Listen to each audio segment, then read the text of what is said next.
എൻ്റെ പ്രിയപ്പെട്ടവരെ, ഉടമ്പടി ഒരു ഫെയ്ത്ത് ഫോർമേഷൻ പ്രോജക്റ്റാണ്. നമ്മൾ വളരെ ഉടമ്പടിയെ ഉടനടി പരിഹാരം എന്ന രീതിയിൽ ഇപ്പോൾ ആയിരക്കണക്കിന് സാക്ഷ്യങ്ങളായി. പക്ഷേ ബേസിക്കായിട്ട് ഉടമ്പടി ഒരു ഫെയ്ത്ത് ഫോർമേഷൻ പ്രോജക്റ്റാണ്. ഫെയ്ത്ത് ഫോർമേഷൻ എന്ന് പറഞ്ഞാൽ എന്താണ്? വിശ്വാസ പരിശീലന പദ്ധതി. ഉടമ്പടി എന്താണെന്ന് ചോദിച്ചു കഴിഞ്ഞാൽ ഒറ്റ വാക്കാണ്. അതായത് എപ്പോഴും ഈ അനുഗ്രഹം പ്രാപിക്കുന്നതിന് മുമ്പ് ആ വ്യക്തി കടന്നു പോകേണ്ട കുറച്ച് മേഖലകളുണ്ട്. അനുഗ്രഹം പ്രാപിക്കും. നമ്മൾ ചിലർ ഒരു മേഖലയും കടന്നു പോകാതെ അനുഗ്രഹം മേടിക്കും. അത് ഉള്ള വിഷയം എന്ന് വെച്ച് കഴിഞ്ഞാൽ കുറച്ച് കഴിയുമ്പോൾ അനുഭവിക്കാൻ യോഗ്യതയില്ലാതെ വരും.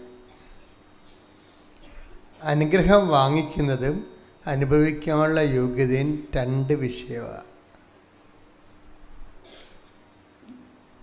നമുക്ക് അനുഗ്രഹം എത്ര കിട്ടിയാലും അനുഭവിക്കാൻ പറ്റിയില്ലെങ്കിൽ എന്തു ചെയ്യും?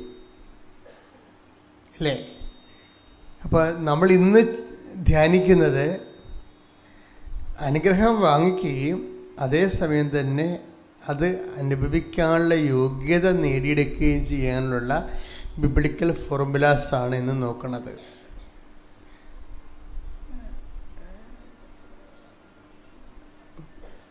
കർത്താവ് എപ്പോഴും പറയുമ്പോൾ ഈശോ പറയും, നിങ്ങൾ എൻ്റെ സ്നേഹത്തിൽ നിലനിൽക്കുവിൻ എന്ന് പറയും. അപ്പം എന്തെങ്കിലും ഒരു ഒറ്റപ്പെട്ട ഒരു ദൈവാനുഭവങ്ങൾ, ഒരു ഒറ്റപ്പെട്ട ജീവിത പ്രശ്നങ്ങളുണ്ടായി, നമ്മൾ ഉടമ്പടി ചെയ്തു, അതിനൊരു പരിഹാരം ഉണ്ടായി, നമ്മളും പിരിഞ്ഞു, ദൈവവും പിരിഞ്ഞു. അങ്ങനെയാണ് ശരിക്കും കുറേ ആൾക്കാർക്ക് അങ്ങനെ സംഭവിക്കണേ. അവർക്കൊരു ക്രൂഷ്യൽ ഇഷ്യൂ ഉണ്ടാവും. പെട്ടെന്ന് കടമ അല്ലെങ്കിൽ രോഗം അല്ലെങ്കിൽ വേറെ എന്തെങ്കിലും തരത്തിലുള്ള ഒരു ഇഷ്യൂ, കുടുംബ പ്രശ്നമൊക്കെ ഉണ്ടാകും. അതിന് പെട്ടെന്ന് അവർ ഉടമ്പടിയിലേക്ക് എടുക്കുന്നു. അവിടുന്ന് ടാപ്പ് ചെയ്യാവുന്ന ബ്ലെസ്സിങ് വാങ്ങിച്ച് ആ വിഷയവും നേടിയെടുത്ത് ദൈവം തെക്കോട്ടും പോവും, നിങ്ങൾ വടക്കോട്ടും പോവും. പിന്നെ ഈ വിഷയമില്ല. അവിടെ ഫോർമേഷൻ നടക്കണില്ല. ഫെയ്ത്ത് ഫോർമേഷൻ നടക്കണില്ല. അതിൻ്റെ കുഴപ്പം എന്താ വെച്ച് കഴിഞ്ഞാൽ, ഈ ഇൻസ്റ്റൻറ്റ് ഗ്രേസ്, ഇൻസ്റ്റൻറ്റ് ബ്ലെസ്സിങ്സ് സാധാരണ കൊടുക്കുന്നത് ഫ്രഷ് കമേഴ്സിനാണ് കൊടുക്കുന്നത്. എന്നുവെച്ചാൽ ആദ്യമായിട്ട് നിങ്ങൾ നോൺ ക്രിസ്ത്യനാണ്, നിങ്ങൾ ആദ്യമായി കൃപാസനത്തിൽ വരികയാണ്, നിങ്ങൾക്കിങ്ങനെ ഒരു വലിയൊരു ഗുരുതരമായ വിഷയമുണ്ട്. ഓക്കെ, ദൈവം അപ്പം തന്നെ അതിന് വിഷയത്തിനൊരു സമാധാനം ഉണ്ടാക്കും. പക്ഷെ ചിലർ അതൊരു തക്കമായിട്ട് എടുത്തുകൊണ്ട് എന്നും കൊന്നും അങ്ങനെ ഒരു രീതിയിൽ തന്നെ ഉടമ്പടിയെ കാണാൻ തുടങ്ങുമ്പോൾ എന്ത് പറ്റും? നിങ്ങൾ കോമ്പറ്റൻ്റ് പാർട്ട്ണർ എന്നുള്ള ആ സ്റ്റാറ്റസ് നിങ്ങൾക്ക് ഒരിക്കലും കിട്ടത്തില്ല. കോമ്പറ്റൻ്റ് പാർട്ട്ണർ എന്ന് പറയുന്നത് എന്താണ്? ഇത് ഉടമ്പടിയല്ലേ. ഉടമ്പടിയുടെ ഏറ്റവും വലിയ ഗ്രേസ്ഫുൾ എന്ന് പറയുന്നത്, ഉടമ്പടിയുടെ ഏറ്റവും വലിയ പദവി എന്ന് പറയുന്നത് എന്താ? അനുഗ്രഹത്തേക്കാൾ ഉപരി ആ പദവിക്കാണ് പ്രാധാന്യം. അച്ഛൻ പറഞ്ഞ മനസ്സിലാണില്ലേ? അതായത് നമുക്ക് ഈ അനുഗ്രഹം, ഇപ്പം നിങ്ങൾക്ക് ജീവിത പങ്കാളിയില്ല, നിങ്ങൾക്ക് ജീവിത പങ്കാളിയെ വേണം. കഴിഞ്ഞ ദിവസങ്ങളിൽ എനിക്ക് തോന്നുന്നു ഈശോയുടെ ഒരു രീതി എല്ലാ വിഷയങ്ങളുടെ മേലും ദൈവത്തിന് എവരിത്തിങ്. ഇപ്പം നമ്മൾ ഈ സാക്ഷ്യങ്ങളെല്ലാം കേൾക്കുമ്പോൾ നമുക്ക് മനസ്സിലാകണേ എന്താ? സൂര്യന് താഴെ മനുഷ്യൻ അനുഭവിക്കുന്ന എല്ലാ പ്രശ്നങ്ങൾക്കും ഉടമ്പടി പരിഹാരമുണ്ട്. അതാണ് സാക്ഷ്യങ്ങൾ. നമ്മൾ ഓരോ സാക്ഷ്യങ്ങൾ വെറൈറ്റി ആയിട്ടുള്ള സാക്ഷ്യങ്ങളിൽ ആൾക്കാർ പറയുന്നത് ജീവിതത്തിൻ്റെ എല്ലാ മണ്ഡലങ്ങളിലും താമസിക്കുന്നവരാണ്. നമുക്കറിയാമല്ലേ, കൃപാസനത്തെ സാക്ഷി നിങ്ങൾക്ക് കേട്ടാൽ മനസ്സിലാകും. അത് ഒരിക്കലും ഒരു ആലപ്പി ബേസ്ഡ് അല്ല കേരള ബേസ്ഡ് സാക്ഷ്യങ്ങളല്ല, ഗ്ലോബൽ സാക്ഷ്യങ്ങളാണ് വരുന്നത്. ഞാൻ തന്നെയും 17 രാജ്യങ്ങളിൽ പോയി. അപ്പോൾ അവിടെയുള്ള ആൾക്കാരുടെ ജീവിതവും നമ്മളുടെ ജീവിതാവസ്ഥകൾ, നമ്മളുടെ ജീവിത ആവശ്യങ്ങളൊന്നുമല്ല അവരുടേത്, ഭയങ്കര വ്യത്യാസമുണ്ട്. അപ്പോൾ ഇതുകൊണ്ട് തന്നെ സാക്ഷ്യങ്ങളെല്ലാം ഗ്ലോബലായിട്ടുള്ള സാക്ഷ്യങ്ങളാണ് വരണത്.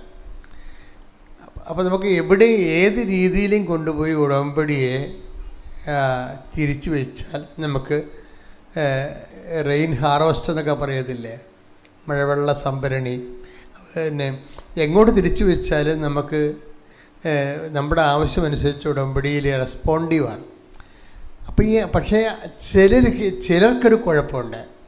അവർക്ക് അറിവില്ലാത്തതുകൊണ്ടാണ് അങ്ങനെ സംഭവിക്കുന്നത്.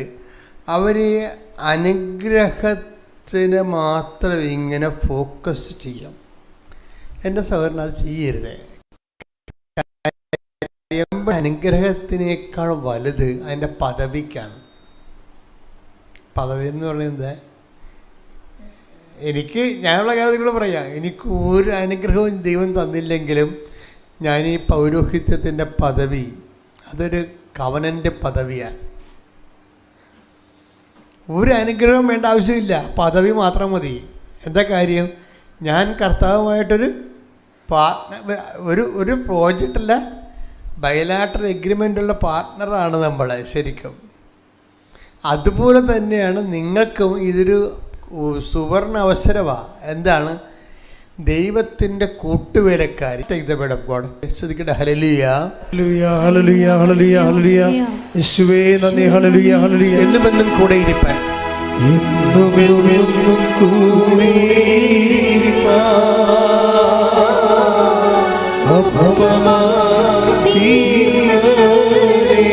സന്തോഷത്തോടെ പാടുക. ഇന്നും കൂടെ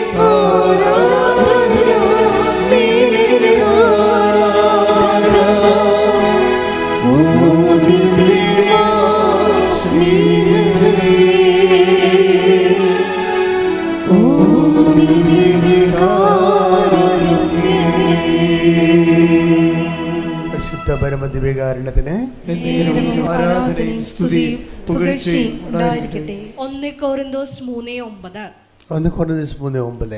ഞങ്ങൾ ദൈവത്തിന്റെ കൂട്ടുവേലക്കാരാണ്. ഞങ്ങൾ ദൈവത്തിന്റെ കൂട്ടുവേലക്കാരാണ്. ഒന്നുകൂടി പറഞ്ഞേ. ഞങ്ങൾ ദൈവത്തിന്റെ കൂട്ടുവേലക്കാരാണ്. കൈ അടിച്ചോണ്ട് പറഞ്ഞേ. ഞങ്ങൾ ദൈവത്തിന്റെ കൂട്ടുവേലക്കാരാണ്. ഇതാണ് ഉടമ്പടി സംഭവിക്കുന്നത്. ഉടമ്പടി ഒരു സ്റ്റാറ്റസ് അതാണ്. ആരാണ്? നമ്മൾ ദൈവത്തിൻ്റെ കൂട്ടുവേലക്കാർ.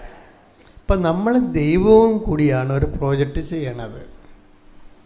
ഈ ഒരു ബോധം ഇപ്പം നിങ്ങൾ പത്രം കൊടുക്കാൻ പോകുമ്പോഴും നിങ്ങൾ ദൈവത്തിൻ്റെ വിഷയത്തിൽ കൂട്ടുവേലക്കാരാണ്.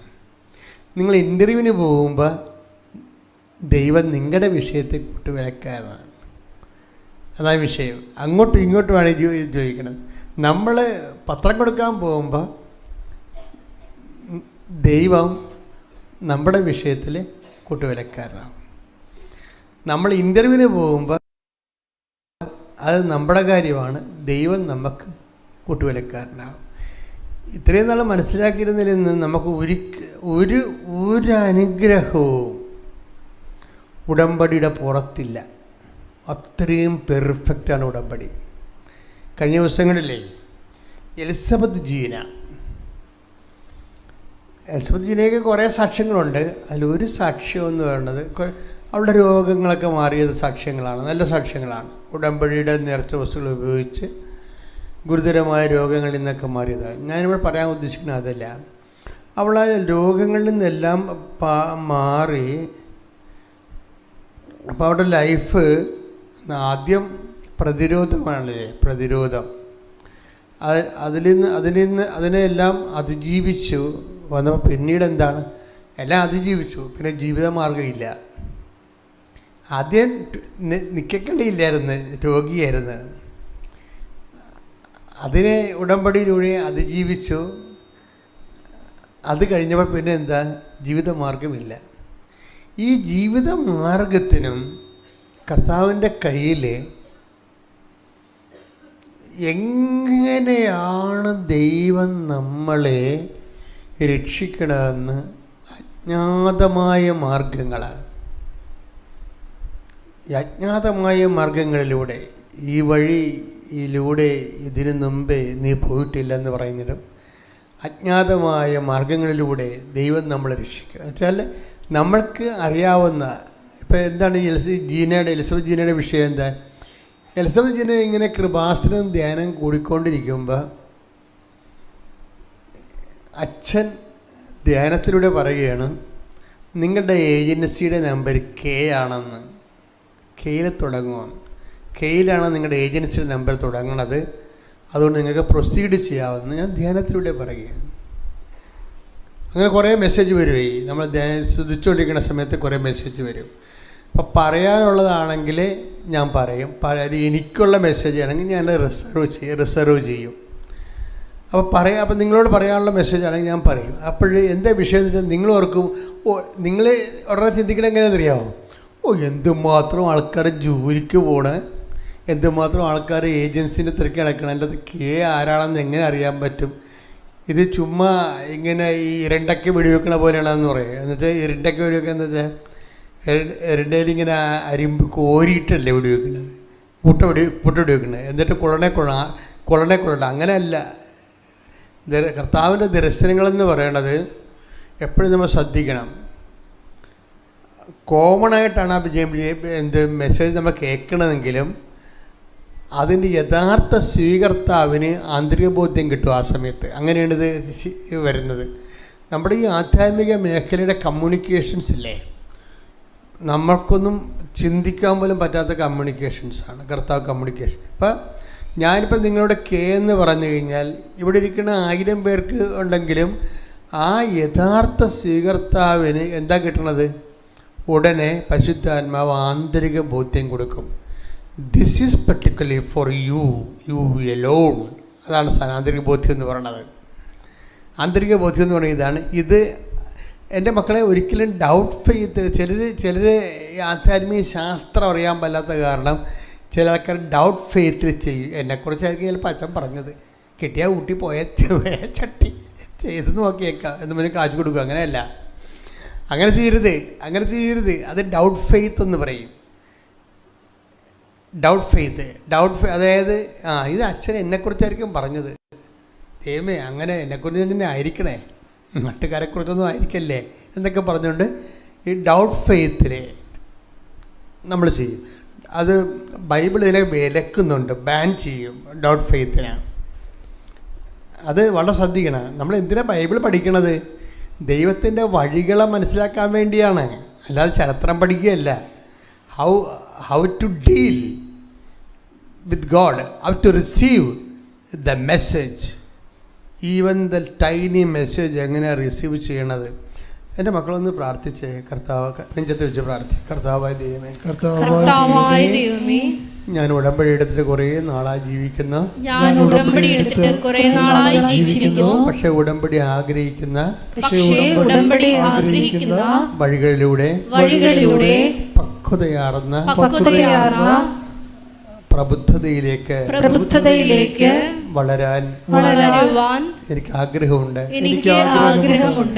ദൈവമേ, ഈ ധ്യാനത്തിലൂടെ ആഴമായ ബോധ്യങ്ങളാൽ എന്നെ അഭിഷേകം ചെയ്യണമേ. എൻ്റെ മക്കളെ, നിങ്ങൾ കർത്താവിനോട് പറയണത്, കർത്താവ് എനിക്ക് നിന്നെ പഠിക്കണം, നിൻ്റെ വഴികളെ പഠിക്കണം, നിൻ്റെ കൂടെ സഞ്ചരിക്കണം, നിൻ്റെ ഭാഷ എനിക്ക് മനസ്സിലാകണം, കാര്യം മൊത്തം കമ്മ്യൂണിക്കേഷൻ. രാത്രിക്ക് അറിവ് കൊടുക്കണം എന്നൊക്കെ പറഞ്ഞ പോലെ നമുക്ക് ഒരു ലക്കാനുമില്ലാതെ ഈ സമയവും ദൈവം കമ്മ്യൂണിക്കേഷൻ തന്നുകൊണ്ടിരിക്കും. അപ്പോൾ എപ്പോഴും കമ്മ്യൂണിക്കേഷൻ വരുമ്പോൾ ശ്രദ്ധിക്കേണ്ടത്, ഈ 1000 പേര് ഇവിടെ ഇരിക്കുന്നുണ്ടെങ്കിലും ആ മെസ്സേജ് ഒരു വ്യക്തിയാണ് കർത്താവ് ഉദ്ദേശിക്കുന്നത്, അല്ലെങ്കിൽ ഒരു 3 വ്യക്തിയാണ് ഉദ്ദേശിക്കുന്നത് വിചാരിച്ചോ. ചിലപ്പോൾ 7 വ്യക്തികളെ വരെ ഉദ്ദേശിച്ച് കൃപാസനത്തിൽ സംഭവിച്ചിട്ടുണ്ട്. 7 ഒരു മെസ്സേജാണ്. ഒരു ഗോൾഡൻ 7 എന്ന് പറഞ്ഞൊരു മെസ്സേജ് വന്നില്ലായിരുന്നു? എത്ര പേരാണ് സാക്ഷ്യം പറഞ്ഞത് ഗോൾഡൻ 7-ൻ്റെ? അപ്പോൾ അതെല്ലാവർക്കും, ആ 7 പേർക്കും ആ സെയിം മെസ്സേജാണ് കിട്ടിയിരിക്കുന്നത്. അതെല്ലാം അന്ന് തന്നെ ആ ആഴ്ച തന്നെ ആ ഡെസ്പാച്ചായി പോവുക. ബ്ലെസ്സിങ് അത്രയും പവർഫുള്ളാണ് അത് സംഭവം.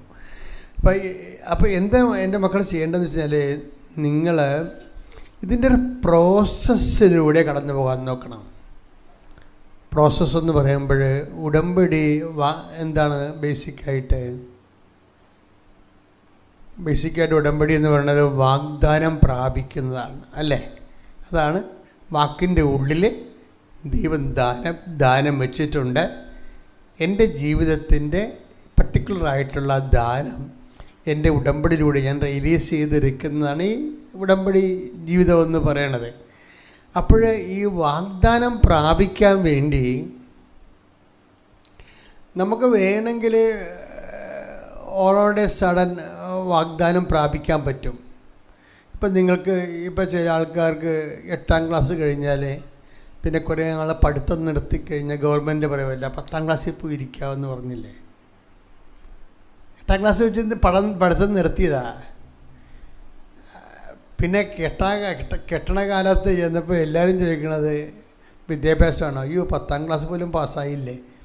അപ്പോൾ അവർക്ക് അപ്പോഴാണ് തോന്നുന്നത് എന്നാൽ 10ാം ക്ലാസ് പഠിക്കാമെന്ന്. അപ്പോൾ ഇനി 9 പഠിക്കാതെ 9 ചാടി 10ാം ക്ലാസ്സിൽ പോയി ഇരിക്കാൻ ഗവൺമെൻറ് ഒരു പ്രൊവിഷൻ ഉണ്ടാക്കിയിട്ടുണ്ട്. അവരുടെ PDC കഴിഞ്ഞാൽ പിന്നെ MAക്ക് പഠിക്കാൻ വേണ്ടി ഗവൺമെൻറ്റിന് പ്രൊവിഷൻ ഉണ്ടാക്കിയിട്ടുണ്ട്. അത് ഒരു പ്രായം കഴിയണം കഴിഞ്ഞാൽ നമുക്ക് MA എഴുതിയെടുക്കാൻ പറ്റും. പക്ഷേ MA എഴുതിയെടുക്കുമ്പോൾ നമ്മൾ ശ്രദ്ധിക്കേണ്ട വിഷയം എന്ന് പറയുന്നത്, ഈ 10ാം ക്ലാസ്സുകാരൻ അല്ലെങ്കിൽ MAക്കാരൻ അറിഞ്ഞിരിക്കേണ്ട, കടന്നു പോകേണ്ട ഒരു എഡ്യൂക്കേഷണൽ ഒരു ഫോർമേഷനുണ്ട്. അതുണ്ടാകത്തില്ല. ഈ സർട്ടിഫിക്കറ്റ് മാത്രമേ ഉണ്ടാകത്തുള്ളൂ. ഇതാണ് വിഷയം. ഇങ്ങനെ ദൈവത്തിൻ്റെ അടുത്ത് നമുക്കൊരു അപ്രോച്ച് പറ്റത്തില്ല. ഉടമ്പടിയിലൂടെ ആദ്യകാലങ്ങളിലൊക്കെ നമുക്ക് കിട്ടുന്ന അനുഗ്രഹം പിന്നെ കാതലായ ദൈവ-മനുഷ്യബന്ധമായിട്ട് ഇതിനെ കൺവേർട്ട് ചെയ്യണം. അതിന് ഇതിൻ്റെ പ്രൊസീജിയർ എല്ലാം നിവർത്തിക്കൊണ്ട് പോകണം. കാര്യം ഇതിന് 4 ഉടമ്പടിക്ക് വാഗ്ദാനം പ്രാപിക്കാൻ 4 പ്രൊസീജിയറാണ് ദൈവം വെച്ചിരിക്കുന്നത്. എന്തൊക്കെയാണ്? 1, മരുഭൂമിയിലൂടെ പോരണം. രണ്ടാമത്തത് എന്താണ്? മരുഭൂമിയിലൂടെ പോന്ന് ജോർദാൻ കടക്കണം. ആദ്യം ചെങ്കടലിലൂടെ പോരണം. ചെങ്കടലിലൂടെ വന്നാൽ എവിടെ എത്തണം? മരുഭൂമി. ഇനി മരുഭൂമിയിലൂടെ പോന്നു കഴിഞ്ഞാൽ അപ്പോൾ ചെങ്കടൽ, മരുഭൂമി, ഡെസേർട്ട്, അല്ലേ, റെഡ് സീ. അതെല്ലാം പ്രൊസീജിയറാണ്. അത് കഴിഞ്ഞിട്ടാണ് ജോർദാൻ വരണത്. ജോർദാൻ നീന്തി കയറി വരുമ്പോഴാണ് ജെറീക്കോ പ്രത്യക്ഷപ്പെടുന്നത്. അപ്പം 4 പ്രൊസീജിയറിലൂടെയും പോരുന്ന ആൾക്കാരുണ്ട്. നല്ല സൂപ്പറായിട്ട് അതെല്ലാം ഓരോ പ്രൊസീജിയർ കഴിയുമ്പോഴും അവർ ബലമാകും, ദൈവമായിട്ടുള്ള ബന്ധത്തിൽ ബലമാകും. അപ്പം അതുകൊണ്ട് ആ ദൈവം അതാണ്, അങ്ങനെയുള്ള ഹെൽത്തി ആയിട്ടുള്ള കവനൻ്റ് ലൈഫാണ് ദൈവം ഉദ്ദേശിക്കുന്നത്. അപ്പം അതുകൊണ്ടാണ് ഞാൻ പറയണത്, ഈ 10ാം ക്ലാസ് നമുക്ക് ഇപ്പോൾ ഒരു 8ാം ക്ലാസ്സിൽ തോറ്റെന്ന് വിചാരിച്ചോ, പിന്നെ നമുക്ക് 10ാം ക്ലാസ് എഴുതിയെടുക്കാൻ സർട്ടിഫിക്കറ്റല്ലേ ഉണ്ടാകത്തുള്ളൂ. ചിലപ്പോൾ എഴുതി ഒപ്പിടാൻ പറയുമ്പോൾ അവർ മിക്കപോലെ സുവായ ഇന്ദ്രായൊക്കെ ഒപ്പിടത്തുള്ളൂ. അതാണ് വിഷയം. അവർ ഷൂ എന്നൊക്കെ പറഞ്ഞ് ഒപ്പിട്ടുകളെ അങ്ങനെയല്ലല്ല. അവർ 10ാം ക്ലാസ്സുകാരൻ്റെ സ്റ്റാൻഡേർഡ് വേണം ആദ്യം. അതുപോലെ തന്നെ ഉടമ്പടി ഒരു 4 പുതുക്കെന്ന് പറയുമ്പോൾ ഉടമ്പടി 4 പുതുക്കിയ സ്റ്റാൻഡേർഡ് ഉണ്ടാകണം ആളിന്. അവിടെയാണ് ഒരു പ്രശ്നം വരണത്. അത് നിങ്ങൾ ശ്രദ്ധിക്കണം. ആ പ്രൊസീജിയർ പൂർത്തിയാകാത്ത കൊണ്ടുണ്ടാകുന്ന കുഴപ്പങ്ങളാണ്. പ്രൊസീജിയർ അതായത് ഉടമ്പടി 4 പുതുക്കിയാൽ ആ 4 പുതുക്കിയ കൾച്ചർ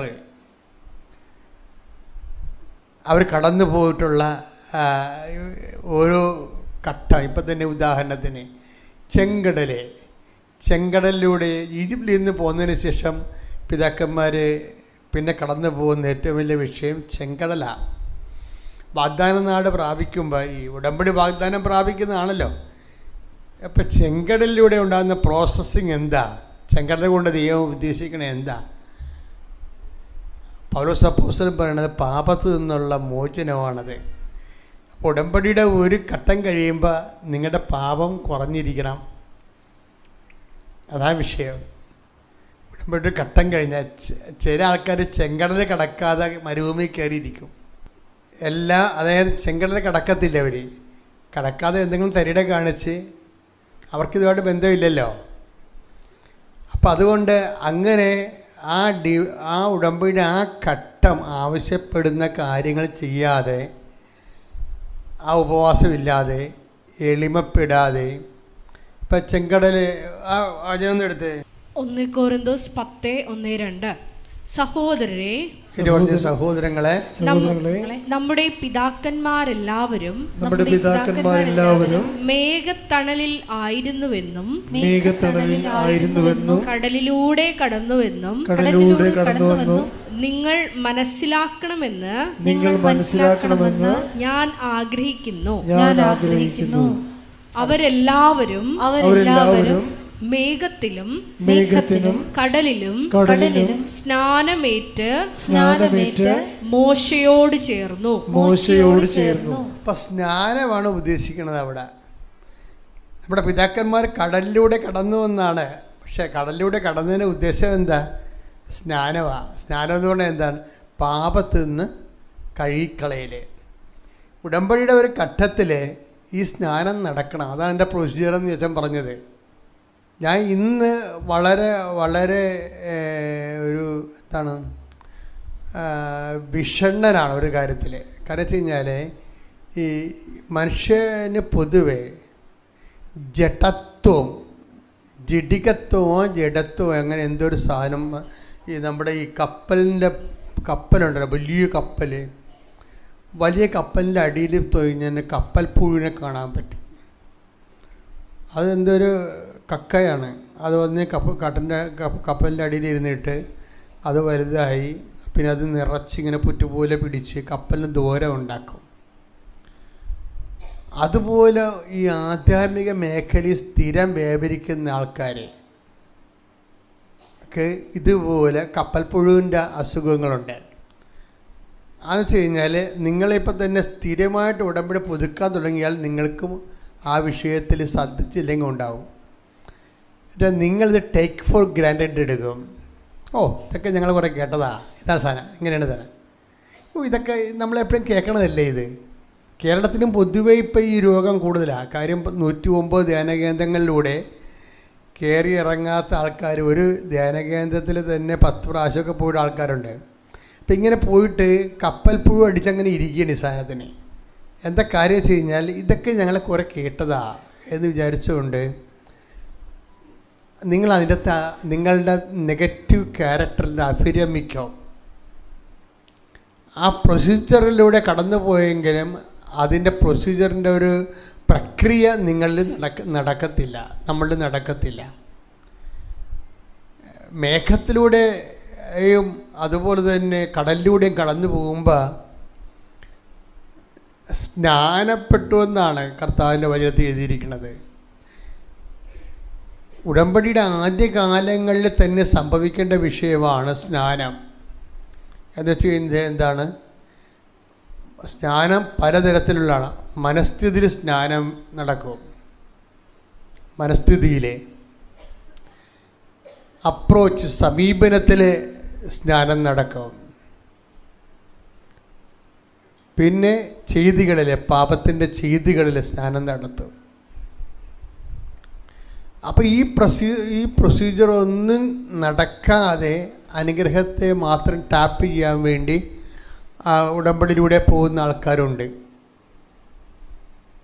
അതുകൊണ്ടാണ് കുറച്ച് കഴിയുമ്പോൾ ഈ അനുഭവിക്കാൻ യോഗ്യതയില്ലാതെ വരുന്നതിൻ്റെ കാരണം അതാണ്. എപ്പോഴും അസമാധാനവും, അസമാധാനം സൃഷ്ടിച്ചുകൊണ്ടിരിക്കും എപ്പോഴും. അവരെന്താണ് സൃഷ്ടിക്കണമെന്ന് ചോദിച്ചു കഴിഞ്ഞാൽ അസമാധാനവും അന്തഛിദ്രവും സൃഷ്ടിച്ചുകൊണ്ടിരിക്കാം. ഇവിടെ അവരുള്ള സ്ഥലങ്ങളിലെല്ലാം ഇഷ്യൂസ് ഉണ്ടാക്കി ഡെവലപ്പ് ചെയ്തുകൊണ്ടിരിക്കാം. ഇത് വളരെ നിങ്ങളുടെ കുടുംബത്തിലുള്ള കാര്യമാണ് ഈ വിഷയം. ഒന്ന് പ്രാർത്ഥിക്കുക. കർത്താവായ ദൈവമേ, ഉടമ്പടിയുടെ ആദ്യത്തെ ഘട്ടമായ ചെങ്കടലിലൂടെ കടക്കുന്ന പ്രക്രിയ എൻ്റെ ആന്തരിക ജ്ഞാനസ്ഥാനത്തെ സൂചിപ്പിക്കുകയും അതിനപേക്ഷണീയമായി ശുദ്ധജീവിതം നയിക്കുവാൻ എന്നെ സഹായിക്കുകയും ചെയ്യണമേ.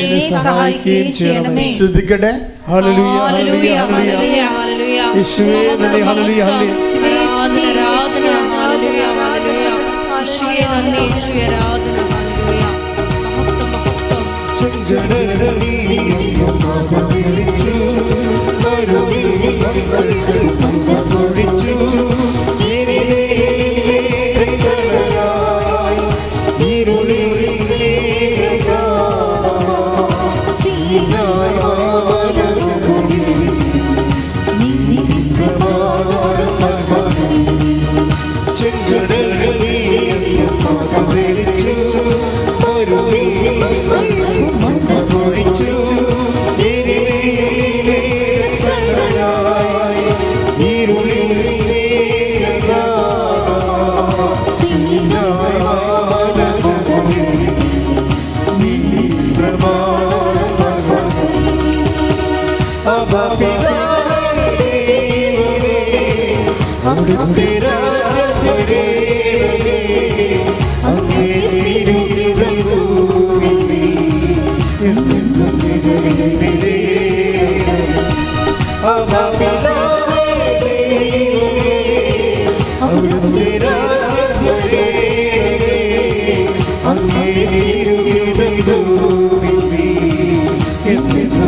മക്കളെ, കർത്താവിൻ്റെ വചനങ്ങൾ കേൾക്കുമ്പോൾ നിങ്ങൾ എളിമയോടെ സ്വീകരിക്കുകയും കർത്താവിൻ്റെ വചനങ്ങളിലൂടെ ദൈവികമായ സത്യങ്ങളെ വെളിപ്പെടുത്തി നിങ്ങൾക്ക് ആത്മീയാഹാരം കർത്താവ് ഒരുക്കുന്നതിന് ഓർത്ത് നന്ദി പറയുകയും സന്തോഷത്തോടെ അത് സ്വീകരിക്കുകയും ചെയ്യണം.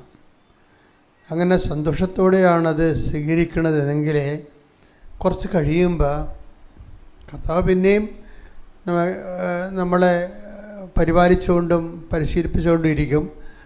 പക്ഷെ ഒരു കാര്യം വ്യക്തമാണ്, നമ്മൾ പോകുന്നിടത്ത് ഈ വാഗ്ദാനം കർത്താവ് കൃത്യമായി പാലിച്ചുകൊണ്ട് നമ്മൾ പോകുന്നിടത്തെല്ലാം ദൈവത്തിൻ്റെ അടയാളം കാണിക്കാൻ പറ്റും. നമ്മൾ ദൈവത്തിൻ്റെ കൂടെയാണ്. കഴിഞ്ഞ ദിവസങ്ങളിൽ ആനിയമ്മ ഫ്രാൻസിസ് എന്നും പറഞ്ഞൊരു സാക്ഷ്യം പറഞ്ഞായിരുന്നു. അനിമ ഫ്രാൻസിസ് ഭരണങ്ങാനത്തുള്ളതാണ്. ഇപ്പോൾ ഒരു ഷാർജയിൽ ബിസിനസ് നടത്തുകയാണ്. അപ്പോഴവർ ഷാർജയിൽ 28 കൊല്ലമായിട്ട് ബിസിനസ് നടത്തുന്നത്. പക്ഷേ അത്രയും 28 കൊല്ലമായിട്ട് വലിയ മില്യനെയർ ബിസിനസ്സാണ് നടത്തുന്നത്. പക്ഷെ അവർ വളരെ കൂളായിട്ടാണ് അവതരിപ്പിക്കുന്നത്. ഒരു മുറുക്കാ കച്ചവടം നടത്തണ പോലെയാണ് പറയണത്. അവർ ഒരു പെട്ടിക്ക നടത്തണ പോലെയാണ് പറയണത്. ആ വിഷയം അതായത് ഞാൻ ആ സാക്ഷ്യം കേട്ടപ്പോൾ എനിക്ക് അവർ പറയണത്, ഞാൻ എവിടെ പോയാലും എൻ്റെ കൂടെ അമ്മയുണ്ടാവും. അപ്പോൾ നമ്മൾക്ക് അവരുടെ പെറ്റമ്മയാണ് വരണമെന്നാണ്. പക്ഷെ അങ്ങനെയല്ല. മാതാവിനെക്കുറിച്ച് അവരെ അത്രയും ഇൻറ്റിമസിയോടെ സംസാരിക്കണത്. പിന്നെ അവർ പറഞ്ഞ കുറച്ച് കാര്യങ്ങൾ എനിക്കത് കൂടുതൽ ഇഷ്ടപ്പെട്ടായിരുന്നു. കാര്യം ഈ ബിസിനസ്സുകാർക്ക് എപ്പോഴും ഭയങ്കര പാടാണല്ലോ. ആധ്യാത്മിക ജീവിതം ഭയങ്കര പാടാണ്. അല്ലെങ്കിൽ അതിൻ്റെ കൃപ വാങ്ങിക്കണം. പക്ഷെ പല ബിസിനസ്സുകാർക്കും കൃപ ചോദിച്ചാൽ കിട്ടത്തില്ല. അതിൻ്റെ കാരണം കൃപയുടെ വഴികളിലൂടെ അല്ല അവർ സഞ്ചരിക്കണം. അതുകൊണ്ടാണ്. മനസ്സിലായില്ലേ? കൃപ ചോദിച്ചാൽ കിട്ടാത്തതിൻ്റെ കാരണം അവരുടെ പല വഴികളും കൃപയുടെ വഴികളിലൂടെ ആയിരിക്കത്തില്ല സഞ്ചരിക്കണത്. ആനിയമ്മയുടെ സാക്ഷ്യം വ്യത്യസ്തമാകുന്നതിൻ്റെ കാരണം ഇവർ പറയണത്, ഇവർക്ക് ഷാർജയിൽ ഒരു ഈ ബെയർ ഹൗസ് ഉണ്ടാക്കി വിൽക്കുന്നതോ വാടക കൊടുക്കുന്നതാണ് ജോലി. ബെയർ ഹൗസ് എന്ന് പറയുമ്പോൾ ഈ വലിയ ഹോളില്ലേ, അതുണ്ടാക്കി കൊടുക്കും. അല്ലെങ്കിൽ മറ്റുള്ളവരുടെ സാധനം അതിൻ്റെ അകത്ത് വാടകയ്ക്ക് സൂക്ഷിച്ച് വെക്കും. നല്ല ബിസിനസ്സാണ്. വലിയ തലവേദനയില്ലാത്തൊരു ബിസിനസ്സാണ്. തലവേദന ഇല്ലയെന്ന് ചോദിച്ചു കഴിഞ്ഞാൽ കോമ്പറ്റീഷനുണ്ട്. ഭയങ്കര ഷാർജയിലൊക്കെ ഞാനവിടെ ഈ സെമിക് റിസർച്ച് ധ്യാനിപ്പിക്കാൻ പോയിട്ടുള്ളതാണ്. അപ്പോൾ അവിടെയുള്ള വിഷയത്തിൽ കോമ്പറ്റീഷനുണ്ട്. കോമ്പറ്റീഷൻ എല്ലാ മേഖലയിലും ഉണ്ടല്ലോ. എല്ലാ മേഖലയിലും കോമ്പറ്റീഷൻ ഉണ്ടാവും. ഈ കോമ്പറ്റീഷൻസ് ഉണ്ടെങ്കിലും നമ്മൾ ബൈബിള് ചില വാഗ്ദാനങ്ങൾ നമുക്ക് തന്നിട്ടുണ്ട്. ബിസിനസ് ഉണ്ടാവും, കോമ്പറ്റീഷൻ ഉണ്ടാവും. അത് നമ്മുടെ ഈ ബിസിനസ്സിൽ മാത്രമല്ലല്ലോ, വിദ്യാഭ്യാസത്തിൽ കോമ്പറ്റീഷൻ ഇല്ലേ? നമ്മൾ ചെല്ലുമ്പോൾ എന്തുകൊണ്ടാണ് നമുക്ക് അഡ്മിഷൻ കിട്ടാതിരിക്കുന്നതിൻ്റെ കാരണം എന്താ? ഒന്നെങ്കിൽ നമ്മളെക്കാൾ മാർക്കുള്ളവർ വേറെ ആൾക്കാരുണ്ടാവും, അല്ലെങ്കിൽ നമ്മളെക്കാൾ റെക്കമെൻഡേഷൻ ചെയ്യാനുള്ള കഴിവുള്ളവരുണ്ടാവും, ആരെങ്കിലും ഉണ്ടാവും. അപ്പം ആ ഒരു സംഭവങ്ങൾ ഉള്ളത് കൊണ്ടാണ് ദൈവത്തിന് സഞ്ചരിക്കാൻ വേണ്ടി ഒരു സിംഗിൾ പാത ദൈവം ഓപ്പറേറ്റ് ചെയ്തിട്ടുണ്ട്. അതേതാണ്? Not by merit but by grace. അതാണ് ഈ ഉടമ്പടി വരണതിൻ്റെ കാരണം. കോമ്പറ്റീഷനൊക്കെ ഉണ്ടാകും. പക്ഷെ കോമ്പറ്റീഷൻ ഈ ലോകത്ത് എല്ലാ മേഖലകളിലും ഉള്ളതുപോലെ തന്നെ ഉണ്ടാകും. പക്ഷെ ദൈവം തൻ്റെ സന്തതികൾക്ക് ഈസി എൻട്രി ആയിട്ട് ദൈവത്തിൻ്റെ ആയിട്ടൊരു വഴികളുണ്ടാകും. ഗോഡ്സ് ഓൺ വേ, ദൈവ വഴികളുണ്ടാവും. ഞാനെപ്പോഴും നിങ്ങൾക്ക് ഉപദേശിച്ച് തരണമെന്ന് വെച്ചാൽ ദൈവ വഴികളിൽ അഭിരമിക്കാനുള്ള യോഗ്യതയാണ് എപ്പോഴും. കാരണം ചില ആൾക്കാർ അത്യാവശ്യം ദൈവ വഴികളിൽ വന്നിട്ട് കാര്യം കണ്ടിച്ച് പിന്നെ അവരുടെ ലോക വഴികളിലേക്ക് അവർ പോകും. അത് കുറച്ച് നാൾ വർക്കൗട്ട് ചെയ്യത്തില്ല. അതുകൊണ്ട് പരമാവധി ജീവിതം ട്യൂൺ ചെയ്യണ ദൈവ വഴികളിലൂടെ ആകാൻ, അല്ല കുറച്ച് കാപട്യവും കുറച്ച് കള്ളത്തരവും കുറച്ച് സത്യവും, അങ്ങനെ നമുക്ക് ദൈവവുമായിട്ട് മുന്നോട്ട് പോകാൻ പറ്റും. നിങ്ങളുടെ അപ്പനുമായിട്ട് വേണേൽ അങ്ങനെ പോകാൻ പറ്റും. സ്വന്തം അപ്പൻ ഭാഗോടമ്പടിയൊക്കെ ബന്ധപ്പെട്ട് കഴിയുമ്പോൾ സ്വാഭാവികമായിട്ട് നിങ്ങൾക്ക് ഇപ്പോൾ ചില അപ്പന്മാർക്ക് വലിയ ഓർമ്മയുണ്ട്. നിങ്ങൾക്ക് പണ്ട് വസ്തു തന്നതായിരിക്കും ലോൺ എടുക്കാൻ വേണ്ടി വസ്തു തന്നാണെങ്കിലും അപ്പൻ ചിലപ്പോൾ അത് മറന്നു പോകും. ഭാഗോടമ്പടി അത് കൂട്ടാതെ ആയിരിക്കും തുല്യമായിട്ട് വീതിക്കണത്. നിങ്ങൾക്ക് പറയാം, അപ്പ എനിക്ക് തന്നതാണല്ല. നിങ്ങൾ പറയത്തില്ല. ഉടമ്പടി എടുത്താലും പറയത്തില്ല. അപ്പം കള്ളി എപ്പോഴും കള്ളി തന്നെയായിരിക്കും. അതാണ് എൻ്റെ വിഷയം. അതെപ്പോഴും നമ്മൾ ദൈവവുമായിട്ട് ഡീല് ചെയ്യുമ്പോൾ സൂക്ഷിക്കേണ്ട കാര്യങ്ങളാണത്. അത് സൂക്ഷിക്കാൻ പറ്റത്തില്ല. കാര്യം പരിശുദ്ധാത്മാവ് ഉണ്ടെങ്കിൽ മാത്രമേ പരിശുദ്ധ പറയത്തുള്ളത്, നിനക്ക് ലോൺ എടുക്കാൻ വേണ്ടി 16 കൊല്ലം മുമ്പ് അപ്പൻ ആ സ്ഥലം തന്നതല്ലേ 10 സെൻറ്റ്. പരിശുദ്ധ അത് സത്യമല്ലേ? അപ്പം നീ അതിപ്പോൾ അപ്പം പറയണ്ടേ? അല്ലെങ്കിൽ പിന്നെ അനിയന് കുറഞ്ഞു പോകത്തില്ലേ? അപ്പം നീ ഇപ്പം മിണ്ടാതിരുന്ന് കഴിഞ്ഞാൽ നീ എന്താ ചെയ്യണം? അനിയനെ ചതിക്കാണ് ചെയ്യണത്. എന്നാൽ ഉടമ്പടി 8 പുതുക്കിയിട്ടുമുണ്ട്. അതാണ് വിഷയം. ഇത് രണ്ടും 2 വഴികളാണ്. ഉടമ്പടി 8 പുതുക്കിയിട്ടുണ്ട്, പക്ഷേ അനിയനെ ചതിക്കുന്നതിന് യാതൊരുവിധ വ്യത്യാസവും ഇല്ല. അതാ ആ വഴി പോലെ നടക്കും. ആ വിഷയത്തിൽ ശങ്കരൻ തെങ്ങേ തന്നെ തമ്മിൽ കൂട്ടിക്കുഴക്കത്തില്ല. ദൈവ വഴികളെന്ന് പറയുന്നത് കറക്റ്റ് ദൈവ വഴികൾ മാത്രമാണ്. ഇപ്പം നോട്ട് ബൈ മെറിറ്റിൽ ഇത് വർക്ക് ചെയ്യുമെന്ന് ഞാൻ പറഞ്ഞാൽ അത് വർക്ക് ചെയ്യും. ഇപ്പം നേരത്തെ നമ്മൾ പറഞ്ഞ അവളുടെ പേരെന്ന കുഞ്ഞിൻ്റെ പേരെന്ന എലിസബത്ത് ജീന. എലിസബത്ത് ജീനയുടെ വചനം എന്താ? ആ കെ എന്ന് പറഞ്ഞപ്പോൾ ആ കെ അവൾക്ക് ആ ആഴ്ച തന്നെ ഏജൻസിന് കിട്ടി. കെയുടെ പ്രൊസീജിയർ ചെയ്ത് അവൾ ജർമ്മനിയിലാണിപ്പോൾ. സ്പീഡാണ്, ടക്കാണ് സ്പീഡാണ്. കർത്താവിൻ്റെ കയ്യിൽ എല്ലാ വിഷയത്തിൻ്റെ അകത്ത് നോട്ടുണ്ട്. പക്ഷേ പ്രോബ്ലം വെച്ച് കഴിഞ്ഞാൽ എലിസബത്ത് ജീനയ്ക്ക് കൊടുത്തിരിക്കുന്ന മെസ്സേജ് കെ ആണ് നീ സെലക്ട് ചെയ്യേണ്ട ഏജൻസിയുടെ ഫസ്റ്റ് നമ്പറേ. അത് പറയുമ്പോഴേ ഇവൾക്ക് കേൾക്കുമ്പോൾ അവൾക്ക് ആന്തരിക ബോധ്യം ഉണ്ടാവും. ഈ കേൾവിയുടെ പ്രശ്നം, ആ വചനം എനിക്കാണോ എന്നറിയണമെങ്കിൽ ആന്തരിക ബോധ്യം ഉണ്ടാകും നമുക്ക്. അതിലൂടെയാണ് നമ്മൾക്കാണ് ആ വചനം നമ്മളെയാണ് ടാർഗറ്റ് ചെയ്യണത്, അഡ്രസ്സ് ചെയ്തിരിക്കണമെന്ന് കേൾവിക്കാർക്ക് ആന്തരിക ബോധ്യം ഉണ്ടാവും. അതുകൊണ്ടാണ് നമ്മളെപ്പോഴും ഇപ്പം നിങ്ങൾ ഈ വചനം വായിക്കല്ലേ ഉള്ളൂ. വചനത്തിൻ്റെ പ്രോസസ്സിങ്ങിൽ അത് പ്രോസസ്സ് ചെയ്ത് അതിൻ്റെ മീനിങ് ഡ്രോ ചെയ്ത് ദൈവമായിട്ട് ഒരു ലൈവ് കമ്മ്യൂണിക്കേഷനിലേക്ക് വളർന്നു വരാൻ വേണ്ടിയാണ് അച്ഛൻ ഇത് കറക്റ്റ് കാര്യങ്ങൾ പറയണത്. അത് എന്താ വിഷയം വെച്ച് കഴിഞ്ഞാൽ, ഇപ്പം കെ വന്നു കഴിഞ്ഞാൽ, ഇപ്പം ഡൗട്ട് ഫെയ്ത്ത് ആണെങ്കിൽ വചനം എന്ന് പറയും, ഡൗട്ട് ഫെയ്ത്തിൽ നിങ്ങളൊന്നും ചെയ്തെന്ന് പറയും. അതറിയണമെങ്കിലേ ആ വചനം ഒന്ന് എടുത്തേ. ഡൗട്ട് ഫെയ്ത്ത് റോമ 14:23. സംശയത്തോടെ ഭക്ഷിക്കുന്നവൻ ശിക്ഷിക്കപ്പെടും. എന്തെന്നാൽ വിശ്വാസമനുസരിച്ചല്ല അവൻ പ്രവർത്തിക്കുന്നത്.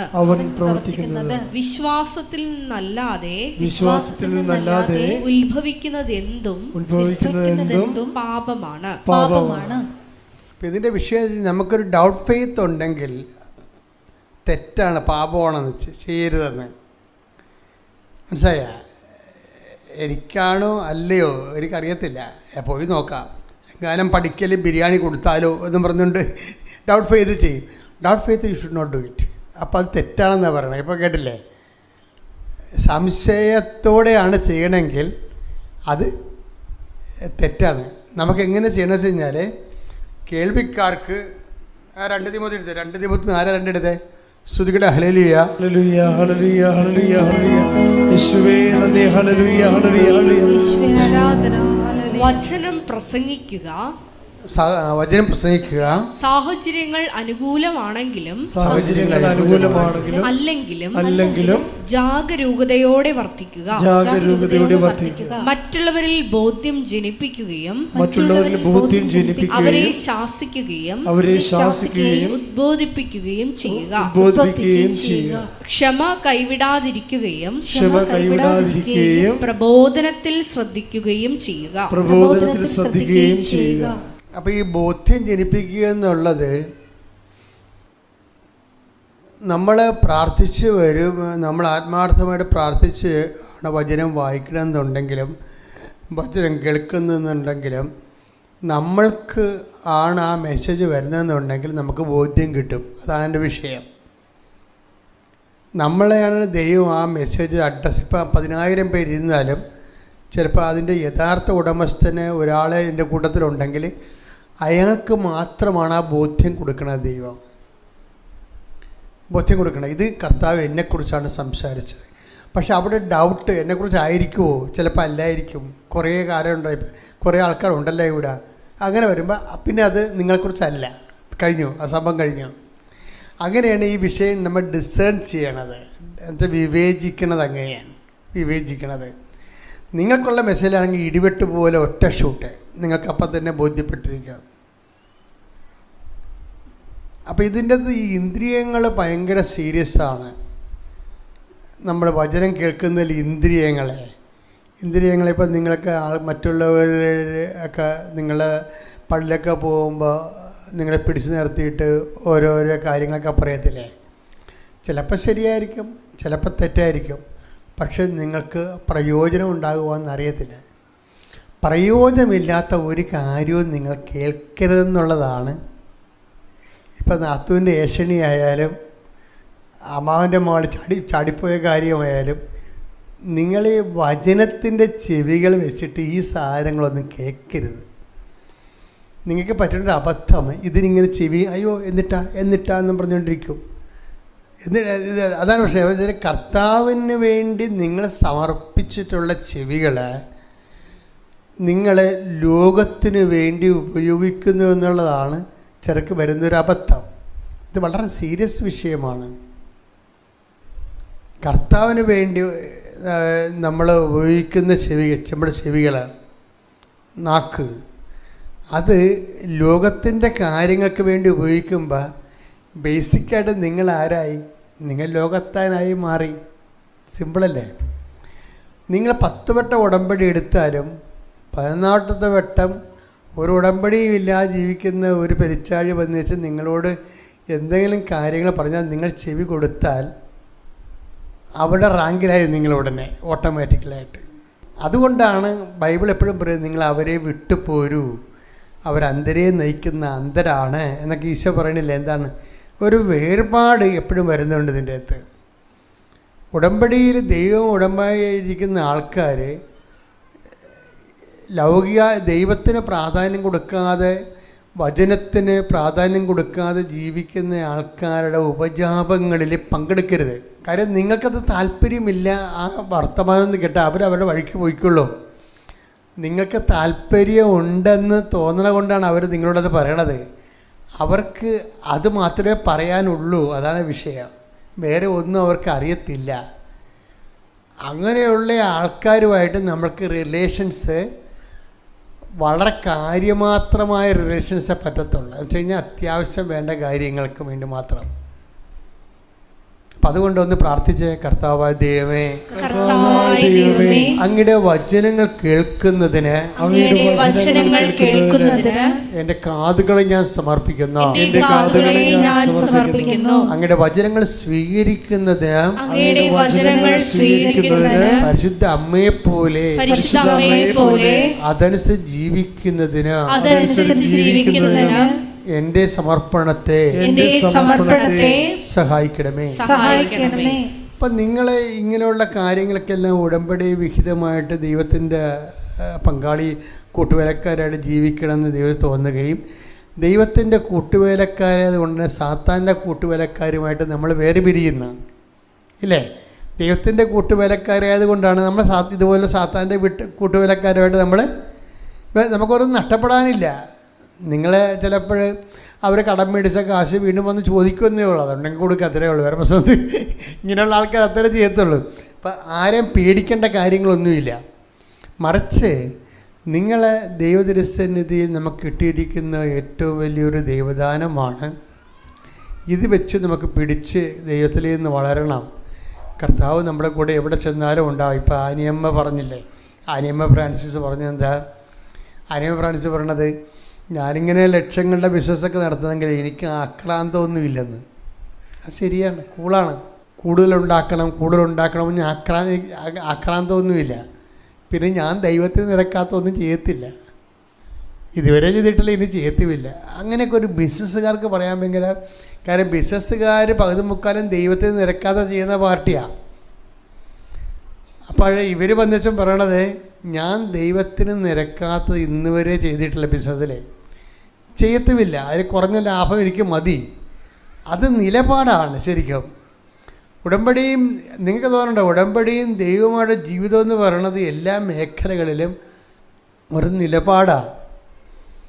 അപ്പോൾ ബിസിനസ്സിൽ വരുമ്പോൾ നിങ്ങളുടെ എല്ലാവിധ ആ പണ്ടെങ്ങനെയാണ് പിശാചിൻ്റെ കൂടെ ജീവിച്ചിരുന്ന കാലത്ത് നിങ്ങൾ ചെയ്തത് അതുപോലെ ഇപ്പം ചെയ്യുകയും ദൈവത്തിനെ പോലും അനുഗ്രഹം തട്ടിച്ച് മേടിക്കാൻ വേണ്ടി നിങ്ങൾ അവിടെ നിന്നുകൊണ്ട് മോങ്ങുകയും പ്രാർത്ഥിക്കുകയൊക്കെ ചെയ്യുകയും ചെയ്യുമ്പോൾ ഇതൊന്നും വർക്കൗട്ട് ചെയ്യത്തില്ല. കാര്യം ബൈബിളിൻ്റെ ABCD അറിയാൻ പാലാത്തത് കൊണ്ട് സംഭവിക്കുന്ന കുഴപ്പമാണിത്. അതുകൊണ്ടാണ് കൃത്യമായിട്ട് ഇവർ പറയണത്. എനിക്ക് ഇന്ന് വരെ ഞാൻ ദൈവത്തിന് മാറ്റി നിർത്തി ഒരു കച്ചവടം ചെയ്തിട്ടില്ല, ചെയ്യത്തുമില്ലെന്ന്. ഇപ്പം എന്നെ സംഭവിച്ചാൽ അങ്ങനെ ഇപ്പം നമുക്ക് ഒരു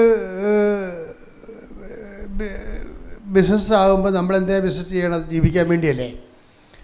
അതിൻ്റെ മിനിമം ലാഭം ദൈവം, ഒരു വളഞ്ഞ വഴിയൊന്നും ഇല്ലെങ്കിലും ദൈവം ഉണ്ടാക്കി തരും. ഇപ്പോൾ ഇവരൊരു ഷാർജയിൽ സ്ഥലം മേടിക്കുമ്പോൾ കഥ പറയുന്നുണ്ട്, നല്ല രസം കേൾക്കാൻ.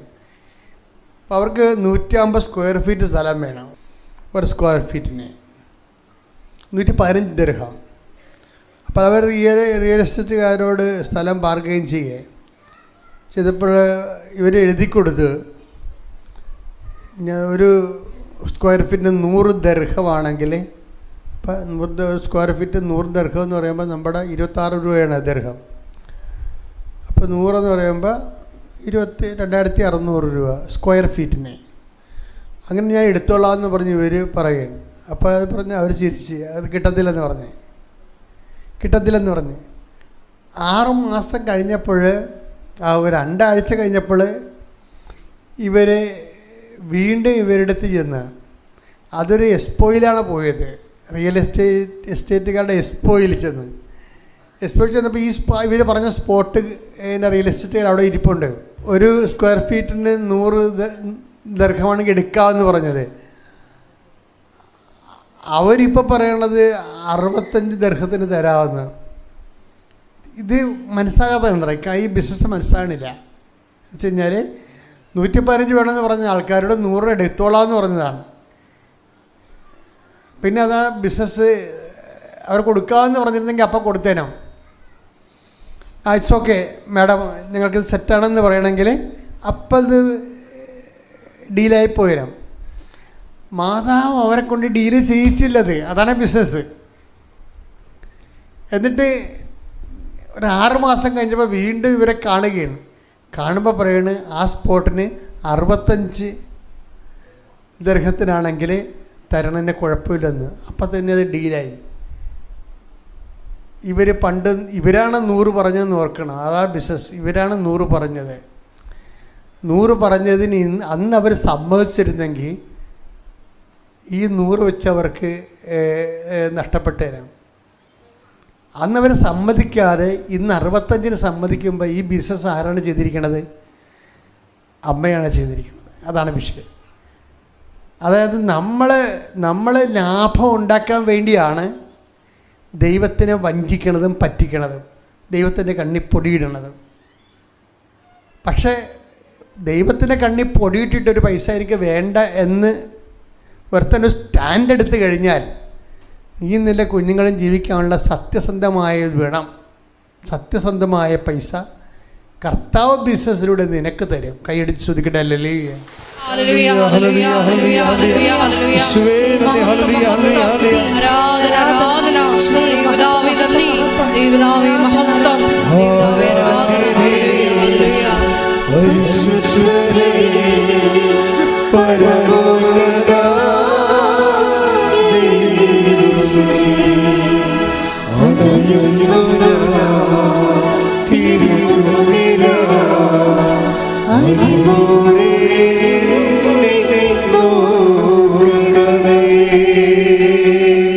പരിശുദ്ധ പരമ ദിവ്യകാരുണ്യത്തിന് ആരാധനയും സ്തുതിയും പുകഴ്ചയും ഉണ്ടായിരിക്കട്ടെ.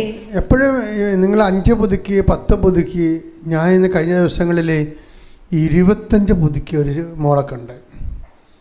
അവൾ ഇടിവെട്ട് സാക്ഷിയാണ് പാർട്ടി, അതൊരു സംശയമില്ല. അവർ ഒരു ലോക ഉടമ്പടിക്കാരത്തിയാണ്. പക്ഷെ എന്നാലും ഞാൻ എപ്പോഴും ചിന്തിക്കണത്, ഈ പ്രോസസ്സിങ്ങിലൂടെ പോയില്ലെങ്കിൽ കുറച്ച് കഴിയുമ്പോൾ നമുക്ക് ഈ പറഞ്ഞ ഈ എണ്ണത്തിൻ്റെ ഒരു ഗുണമേന്മ, ഇത് ക്വാണ്ടിറ്റി അല്ലേ?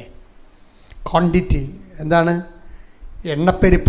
എണ്ണപ്പെരുപ്പത്തിനേക്കാൾ ഉപരി ഗുണമേന്മയിലേക്കാണ് ഉടമ്പടി വരേണ്ടത്. ശരിക്കും പറഞ്ഞാൽ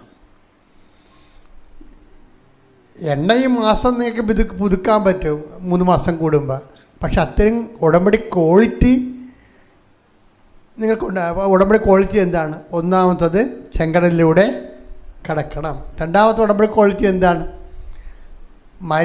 ചെങ്കടലിലൂടെ കടന്നിട്ട് പിന്നെ എങ്ങനെയാണ് സീനായി മരുഭൂമിയിലേക്കാണ് ഇവർ പ്രവേശിക്കുന്നത്.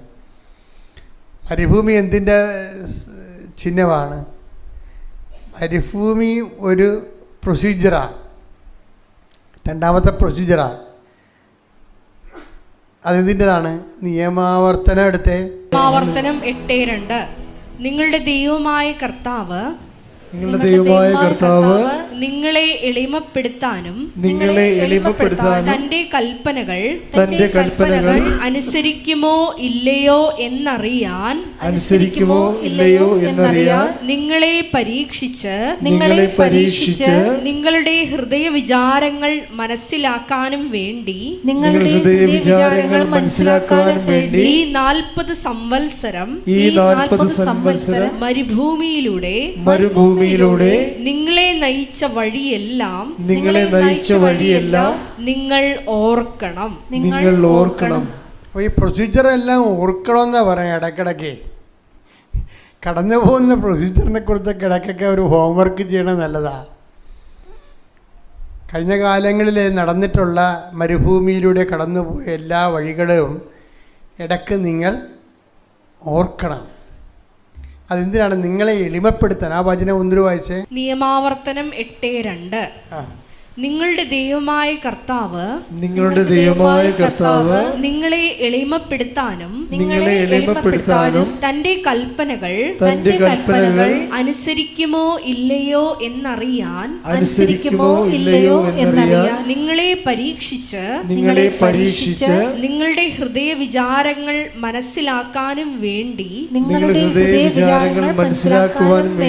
ഈ 40 സംവത്സരം മരുഭൂമിയിലൂടെ നിങ്ങളെ നയിച്ച വഴിയെല്ലാം നിങ്ങൾ ഓർക്കണം. ഇപ്പം എളിമപ്പെടുത്തുക എന്നുള്ളത് പ്രൊസീജിയറിൻ്റെ ഭാഗമാണ്. ഈ ഉടമ്പടിയിലൂടെ പോകുന്ന വ്യക്തി രണ്ടാമത്തെ പ്രൊസീജിയർ എന്ന് പറയുന്നത്, ആദ്യത്തെ പ്രൊസീജിയർ പാപത്തെ ഒഴിവാക്കുകയാണ്, രണ്ടാമത്തെ പ്രൊസീജിയർ എളിമപ്പെടുകയാണ്. ഈ മാതാവിൻ്റെ മാതൃക ഇവിടെ വെച്ചിരിക്കുന്നതിൻ്റെ ഒരു പ്രധാനപ്പെട്ട കാര്യം, നിങ്ങൾക്കിത് പറ്റുന്നില്ലെങ്കിൽ അമ്മയോട് നിങ്ങൾ ചോദിക്കണം. അമ്മ അവിടുന്ന് ദാസിയുടെ വിനീത അവസ്ഥ തെക്കൺ പാർത്തില്ലേ, എന്നെ വിനയപ്പെടുത്തണം, പ്രാർത്ഥിക്കണം. ഈ വിനയം ഇല്ലെന്നൊന്നുമില്ല, ദൈവത്തിൻ്റെ മുമ്പിലുള്ള ഒരുമാരപ്പെട്ട അഭിനയമാണ് നിങ്ങളുടെ വിനയം. പല ആൾക്കാരുടെയും യഥാർത്ഥ വിനയം ഞാൻ വളരെ അപൂർവ ആൾക്കാർക്ക് വിനയം കണ്ടിട്ടുള്ളൂ. അവരുടെ എല്ലാവരുടെയും അവരുടെ ഈഗോയെ, ചിലപ്പോൾ ഞാനവിടുത്തെ ഇൻക്ലൂഡിങ് മൈസെൽഫ്, ഞാൻ എന്നെ വളരെ ക്രിട്ടിക്കലായിട്ട് നോക്കുന്ന ആളാണ്. നമ്മുടെ ഈഗോയെ ഡയറക്റ്റ് ഹർട്ട് ചെയ്യുന്ന ഒരു സ്ഥലത്ത് പോയാൽ നമ്മൾ ഉടനെ അലാമാകും. ഉടനെ നമ്മുടെ ഈഗോയെ ഡയറക്റ്റ് ഹർട്ട് ചെയ്യുന്ന ഒരിടത്ത് വന്നു കഴിഞ്ഞാൽ മാത്രമേ നമുക്ക് എളിമയുണ്ടോ ഇല്ലയോ എന്ന് മനസ്സിലാകത്തുള്ളൂ. അല്ലേ മനസ്സിലാകത്തില്ല. നമ്മൾ ദൈവതിരുസ്ഥനെ കാട്ടിക്കൂട്ടുന്ന എളിമത്തത്തിൻ്റെ ഒരു അഭ്യാസ വേർഷനില്ലേ, അതൊന്നുമല്ല ഞാൻ പറയണത്.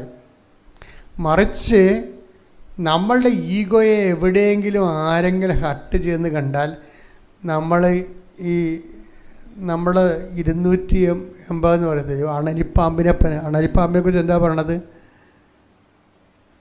280 എന്നൊക്കെ വിളിക്കണില്ല ആ സാധനത്തിന്. 280 ഡിഗ്രി ആ സാധനം തിരിയുമെന്നാണ് പറയണത്. കടിക്കാൻ വേണ്ടി കോബ്രയേക്കാൾ ഭയങ്കര സാധനമാണ് അണലിപ്പാമ്പ്. പണ്ട് ഇവിടെ ഒരു അണലിപ്പാമ്പ് വന്നിരുന്നു വെളുപ്പിന്. മാതാവിൻ്റെ അടുത്ത് വന്നിട്ട് അത് ഉറച്ചു പോയി. ഇവിടെ ഇരിക്കുകയായിരുന്നു അണലിപ്പാമ്പ്, വലിയത്, ഇത്രയും വണ്ണമുള്ള, ഇത്രയും നീളമുള്ള. അവൻ അവിടെ നിന്ന് എങ്ങോട്ട് ഇറങ്ങി വന്നു ചിന്ത ഇവിടെ വന്ന് കയറി അവിടെ നിന്ന് സ്റ്റോക്കായിപ്പോയി. അപ്പോൾ ഈ സംഭവത്തിന് വെച്ചാൽ അവനെ തൊട്ടാൽ അവൻ പെട്ടെന്നിങ്ങനെ ഇപ്പം കറങ്ങിയടിക്കും. അതുപോലെയാണ് പല ആൾക്കാരുടെയും വിഷയം. ഈഗോയുടെ കാര്യത്തിൽ അണലിപ്പാമ്പുകളാണ്. അതുകൊണ്ടാണ് ഈ അണലി വളരെ ബൈബിള് അണലി സന്തതികളെ എന്നൊക്കെ വിളിക്കണില്ലേ, അണലി സന്തതികളെ. അപ്പോൾ ദൈവം അഡ്രസ്സ് ചെയ്യാൻ അനുതാപത്തിന് മുമ്പ് മനുഷ്യൻ്റെ അവസ്ഥയെ സൂചിപ്പിക്കാൻ ദൈവം ഉപയോഗിച്ച വാക്കാണ് അണലിയെന്ന്. എന്നുവെച്ചാൽ എല്ലാ സ്ഥലത്തേക്കും തിരിഞ്ഞ് കടിക്കാൻ ഈ സാധനത്തിന് അറിയാം, എല്ലാ സ്ഥലത്തേക്കും. ഈ പ്രൊസീജിയറിലൂടെ പോകുമ്പോൾ ഉടമ്പടി രണ്ടാമത്തെ ഘട്ടമായ മരുഭൂമിയിലൂടെ കടന്നു പോകുമ്പോൾ അതുകൊണ്ട് ഉദ്ദേശിക്കുന്ന ഫ്രൂട്ട്സ് എളിമപ്പെടലാണ്. മറുഭാഗവും ശരിയാകാൻ സാധ്യതയുണ്ട്. ഇത് നമ്മൾ മനസ്സിലാക്കുകയും അപ്പം മനസ്സിലായില്ലെങ്കിലും പിന്നീട് മനസ്സിലാകുമ്പോൾ അപ്പോളജി ചെയ്യാൻ അപ്പം മനസ്സിലാകത്തില്ല, പിന്നീട് മനസ്സിലാകും. പക്ഷെ ചെന്ന് പറയത്തില്ല, എടാ അത് അങ്ങനെ പറ്റിപ്പോയി കേട്ടാ, ഞാൻ ഓർത്ത് ഇങ്ങനെയാണെന്ന് പറയത്തില്ല. പറഞ്ഞാൽ പിന്നെ ഈഗോയെ ഹർട്ട് ചെയ്യത്തില്ല. ഇവരുടെ ഈഗോ വീണ്ടും അവിടെ മുമ്പിൽ ഞാൻ താഴ്ന്നെല്ലാം താഴ്ന്ന് പോകണമെല്ലാം വിചാരിച്ചുകൊണ്ട് പറയത്തില്ല. അപ്പോൾ ഈ ആൾക്കാരാണ് ഈ ഉടമ്പടി എടുത്ത് വെച്ചിരിക്കുന്നത് മുഴുവനും. അതാണ് വിഷയം. അണലിപ്പാമ്പുകൾ ഒത്തിരി പേര് ഉടമ്പടി എടുത്തിട്ടുണ്ട്.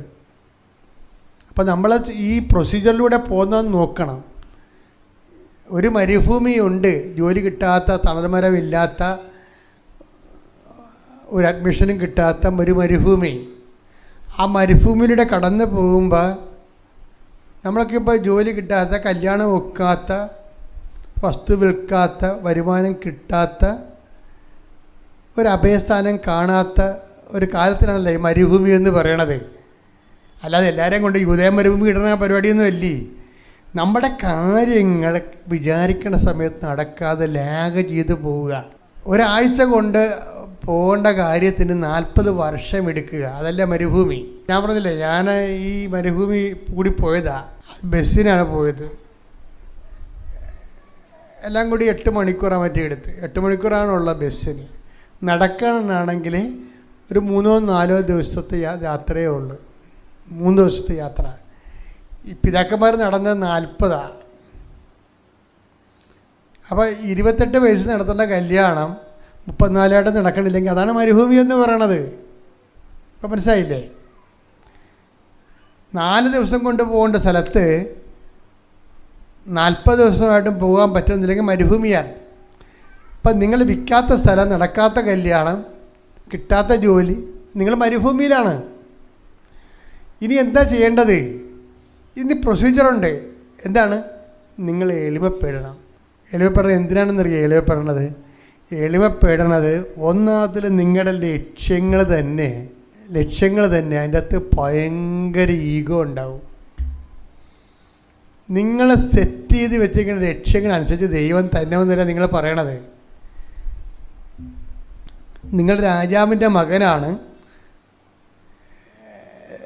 അതുകൊണ്ട് നിങ്ങൾ സെറ്റ് ചെയ്ത് വെച്ചിരിക്കുന്ന ലക്ഷ്യങ്ങൾ ദൈവം തരണം.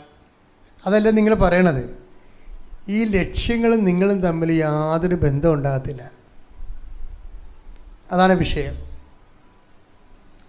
അപ്പം നമ്മളെ സംബന്ധിച്ചിടത്തോളം നമ്മുടെ ഉള്ളിൽ തന്നെ ഈ മരുഭൂമി സൃഷ്ടിക്കണമല്ല, മരുഭൂമി നമ്മൾ തന്നെ ഉണ്ടാക്കിയെടുക്കുന്നതാണ് ഈ സാധനം. എന്ന് വെച്ചാൽ തെറ്റായ ചില ലക്ഷ്യങ്ങൾ വെച്ചുകൊണ്ട്. ഇപ്പോൾ ഒരുത്തന്നെ 8ാം ക്ലാസ്സാണ് പഠിച്ചിരിക്കുന്നത്, അല്ല 10ാം ക്ലാസ് പഠിച്ച്, അവന് കട്ടായ നേഴ്സിനെ തന്നെ കല്യാണം കഴിക്കണം. അവൾക്ക് PR ഉണ്ടായിരിക്കണം. ഈ അണ്ണൻ എന്ന് കല്യാണം കഴിക്കാനാ? അണ്ണൻ മരുഭൂമി ഉണ്ടാക്കുകയാണേ. അപ്പോൾ ഈ 8ാം ക്ലാസ്സുകാരനെ കല്യാണം കഴിക്കണ നേഴ്സിൻ്റെ അവസ്ഥ എന്ത്, PR ഉള്ള നേഴ്സിൻ്റെ അവസ്ഥ എന്താ? അത് ഇവൻ ചിന്തിക്കത്തില്ല. അവനെക്കുറിച്ച് മാത്രമേ ചിന്തിക്കത്തുള്ളൂ. സെറ്റ് ചെയ്ത് വെച്ചെങ്കിൽ ലക്ഷ്യത്തിലുള്ള ഈഗോ ഉണ്ടെങ്കിൽ മരുഭൂമി താനേ ഉണ്ടാകും. നിങ്ങൾ സെറ്റ് ചെയ്ത് വെച്ചിരിക്കുന്ന ലക്ഷ്യങ്ങളിൽ ഈഗോ ഉണ്ടെങ്കിൽ, അത് നിങ്ങൾക്ക് അർഹമല്ലാത്തതാണെങ്കിൽ, നിങ്ങൾ ഉടനെ നിങ്ങളെ ലക്ഷ്യം ചേഞ്ച് ചെയ്യണം.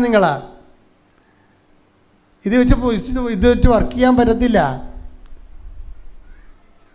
ഇതിനൊരു വിഷയം എന്ന് പറയുന്നത് പിന്നെ ഇത് വെച്ചായിരിക്കും നിങ്ങൾ അതിനെ തന്നെ സ്റ്റിക്ക് ഓൺ ചെയ്തിരിക്കുമ്പോൾ നിങ്ങൾക്കിത് ടാലിയാകാതിരിക്കുകയും അങ്ങനെ വരുമ്പോൾ കുറച്ച് കഴിയുമ്പോൾ എന്ത് പറ്റും? ഇത് ഇടിച്ച് നിൽക്കുകയുള്ളൂ സംഭവം. മരുഭൂമി ഇങ്ങനെ നീണ്ടുപോകും. പിതാക്കന്മാർക്ക് 40 വർഷമേ ഉള്ളൂ, നിങ്ങൾ ചിലപ്പോൾ 80 വർഷമാകും. നിങ്ങളുണ്ടാക്കണതാണത്, ദൈവം ഉണ്ടാക്കണതല്ല.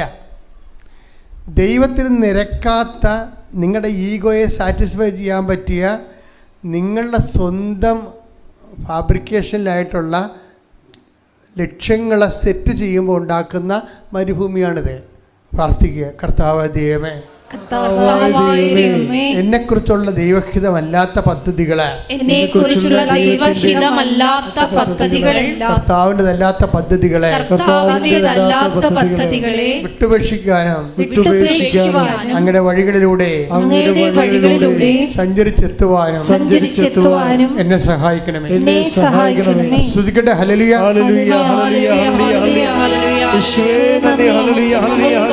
ആരാധന ആരാധന. ദൈവപിതാവേ നന്ദി, ദൈവപിതാവേ മഹത്വം, ദൈവപിതാവേ ആരാധന.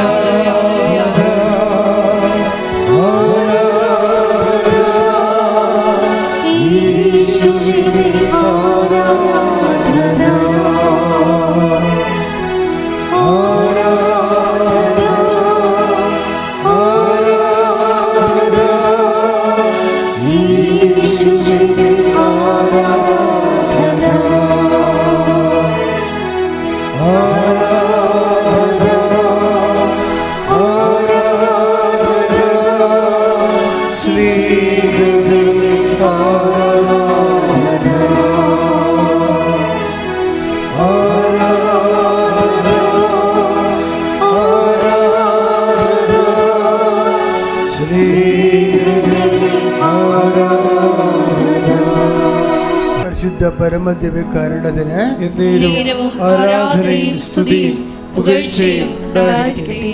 ഇപ്പം നമ്മൾ 2 പ്രൊസീജിയർ കണ്ടായിരുന്നു അല്ലേ? ഒരു ഉടമ്പടിയുടെ വാഗ്ദാനം പ്രാപിക്കാൻ വേണ്ടി മുന്നോട്ട് പോകുമ്പോൾ ആ പ്രോസസ്സിങ്, ആ പ്രക്രിയയിൽ കുറേ ഘടകങ്ങളുണ്ട്. അതിൽ ഒരു ഘടകമാണ് ചെങ്കടൽ. നമ്മുടെ പാപങ്ങൾ വെറുത്ത് ഉപേക്ഷിക്കാനുള്ള സ്ഥലമാണ്. രണ്ടാമത്തെ മരുഭൂമി, അത് നമ്മളെ എളിമപ്പെടുത്താനും ലക്ഷ്യങ്ങൾ നമുക്ക് പറ്റാത്തതാണെങ്കിലും നമ്മുടെ ഓവർ ഈഗോ അതിൻ്റെ അകത്ത് ആ ലക്ഷ്യത്തിലുണ്ടെങ്കിൽ, നമ്മുടെ ലക്ഷ്യത്തിൽ ഈ ഓവർ ഈഗോ ഉണ്ടെങ്കിൽ പ്രത്യേകം ശ്രദ്ധിക്കണം. ചില ആൾക്കാർ ഷിപ്രപണക്കാരില്ലേ? ഷിപ്രപണക്കാരുണ്ട്. ഈ ഓവർ ഈഗോ ഉള്ളവരുടെ മീൻസാണ് ഷിപ്രപണക്കാരെന്ന് പറയുക. എന്ന് വെച്ചാൽ സംഭവത്തിൽ പെട്ടെന്ന് ഒരു കമ്പനി തുടങ്ങി, പെട്ടെന്ന് ഒരു വാനെടുത്ത്, പെട്ടെന്ന് ആ കമ്പനിക്ക് പറ്റിയ പിക്കപ്പ് വാൻ വാങ്ങി, പെട്ടെന്ന് ഒരു 3-4 മാസം കൊണ്ട് കമ്പനിയായി വാണായി. പിന്നെ ആളിങ്ങനെ ബോബൻ മോളിലെ കഥാപാത്രം പോലെ കൂളിംഗ് ഗ്ലാസ്സൊക്കെ വെച്ച് മുതലാളി പോവുകയാണ്. അപ്പോൾ ചിലർ പറയും ഇവന് കള്ളപ്പണം എവിടുന്ന് കിട്ടിയിട്ടുണ്ട്. അതാണ് കാര്യം. ഇവൻ്റെ കുഞ്ഞുനാൾ മുതൽ കൂട്ടുകാരുമായിട്ട് ഒരു മത്സരമാണ്. ആ മത്സരത്തിൽ ഇവൻ തോറ്റു. കൂട്ടുകാരൊക്കെ ഓരോരോ സ്ഥലത്ത് പോയി പണ്ട് വാതൊക്കെ വെച്ചിട്ട് നമ്മൾ ഓർക്കണം, നമ്മുടെ പല ലക്ഷ്യങ്ങളുടെ പിന്നിലും ഒത്തിരി ഡ്രാക്കുളാമാരുണ്ട്. കൂട്ടുകാരാണത്. നമ്മുടെ ലക്ഷ്യങ്ങൾ തന്നിരിക്കുന്നത് നമ്മളല്ല. നിങ്ങൾ ഉണ്ടാക്കിയിരിക്കുന്ന ലക്ഷ്യങ്ങൾ വേറെ ആരും നിങ്ങളുടെ തലയിൽ അടിച്ച് കേൾപ്പിച്ചതാണ്. അതിനു വേണ്ടിയാണ് അപ്പൻ ഉറങ്ങിക്കിടന്നപ്പോൾ പ്രമാണം കൊണ്ടുപോയി ലോൺ എടുത്ത് ഇപ്പം കമ്പനിയായി, കാറായി. എന്താ വിഷയം? ഈ സാധനത്തിന് ഇതുപോലെ തന്നെ ഇനിയിപ്പോൾ ആ കമ്പനിയൊക്കെ നേരെ 10 പൈസ ഉണ്ടാക്കിയെടുക്കണമെങ്കിൽ ഇനി 10 കൊല്ലം എടുക്കും. പക്ഷെ അതിന് മുമ്പ് തന്നെ 20 കൊല്ലം കമ്പനി റൺ ചെയ്താൽ കിട്ടാവുന്ന ലാഭം ഉണ്ടാകുന്ന രീതിയിലാണ് പുതിയ സാധനം ലോൺ എടുത്തിരിക്കണത്. ലോണിൻ്റെ കാര്യം അറിയാമല്ലോ നിങ്ങൾക്ക്. എവിടെ തിരിഞ്ഞാലും കേരളത്തിൽ ലോണ് കിട്ടും. കാര്യം ഇവിടെ ഒരു ഉത്പാദനവും നടക്കാത്ത കാരണം ഈ കാറുകാരനൊക്കെ ചുമ്മാ റോഡേ ഇട്ടിരിക്കണ കാർ കണ്ടിട്ടില്ലേ? ചെന്ന് നോക്കിയാൽ മതി. സാറേ സുഖമാണെന്ന് ചോദിച്ചാൽ മതി. 5 കാർ അപ്പം തന്നെ കൊണ്ടുവന്ന് നമ്മുടെ വീട്ടിൽ വാതിൽക്ക് ഇടും. ഒരു കാര്യമില്ല. പിന്നെ 2-3 കൊല്ലം കഴിയുമ്പോൾ നമ്മുടെ കിഡ്നിയും കൊണ്ട് അവൻ പോണ കാണാം. അപ്പോൾ ഒരുമാരപ്പെട്ട അഹങ്കാരികൾക്ക് പണി കിട്ടാൻ പറ്റിയ സ്ഥലമാണ് കേരളം.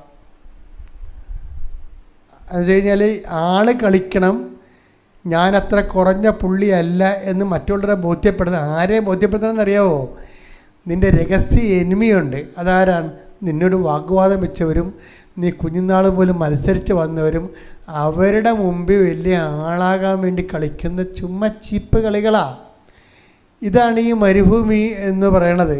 ഇത് വിഗ്രഹവുമാണ്. കാറിനോടുള്ള ആസക്തികളെ, വലിയ വീടിനോടുള്ള ആസക്തികളെ. നിങ്ങൾ ഒരു ചെറുക്കനെയും കല്യാണം കഴിച്ച് അല്ലെങ്കിൽ ഒരു പെണ്ണിനെയും കല്യാണം കഴിച്ച് 2 പിള്ളേരുമായി, ഒരു കാറുമായി, പിന്നെ ഒരു വലിയ വീടുമായി. മലയാളിയുടെ സ്വപ്നമാണിത്. ശരാശരി മലയാളിയുടെ സ്വപ്നമാണ് ഇത്. തെറ്റല്ല. പക്ഷേ നമ്മൾക്ക് അസ്ഥിയായിട്ട് കൊള്ളാത്ത രൂപത്തിൽ ഇത് ചെയ്യാൻ പാടുള്ളൂ. അതാണ് വിഷയം. ഇതെല്ലാം ശരിയാണ്. നിങ്ങൾ ദൈവത്തിൻ്റെ മക്കളായത് കാരണം മാന്യമായിട്ട് തന്നെ ഇവിടെ ജീവിക്കണം. പക്ഷേ അസ്ഥിയായിട്ട് കൊള്ളരുത്.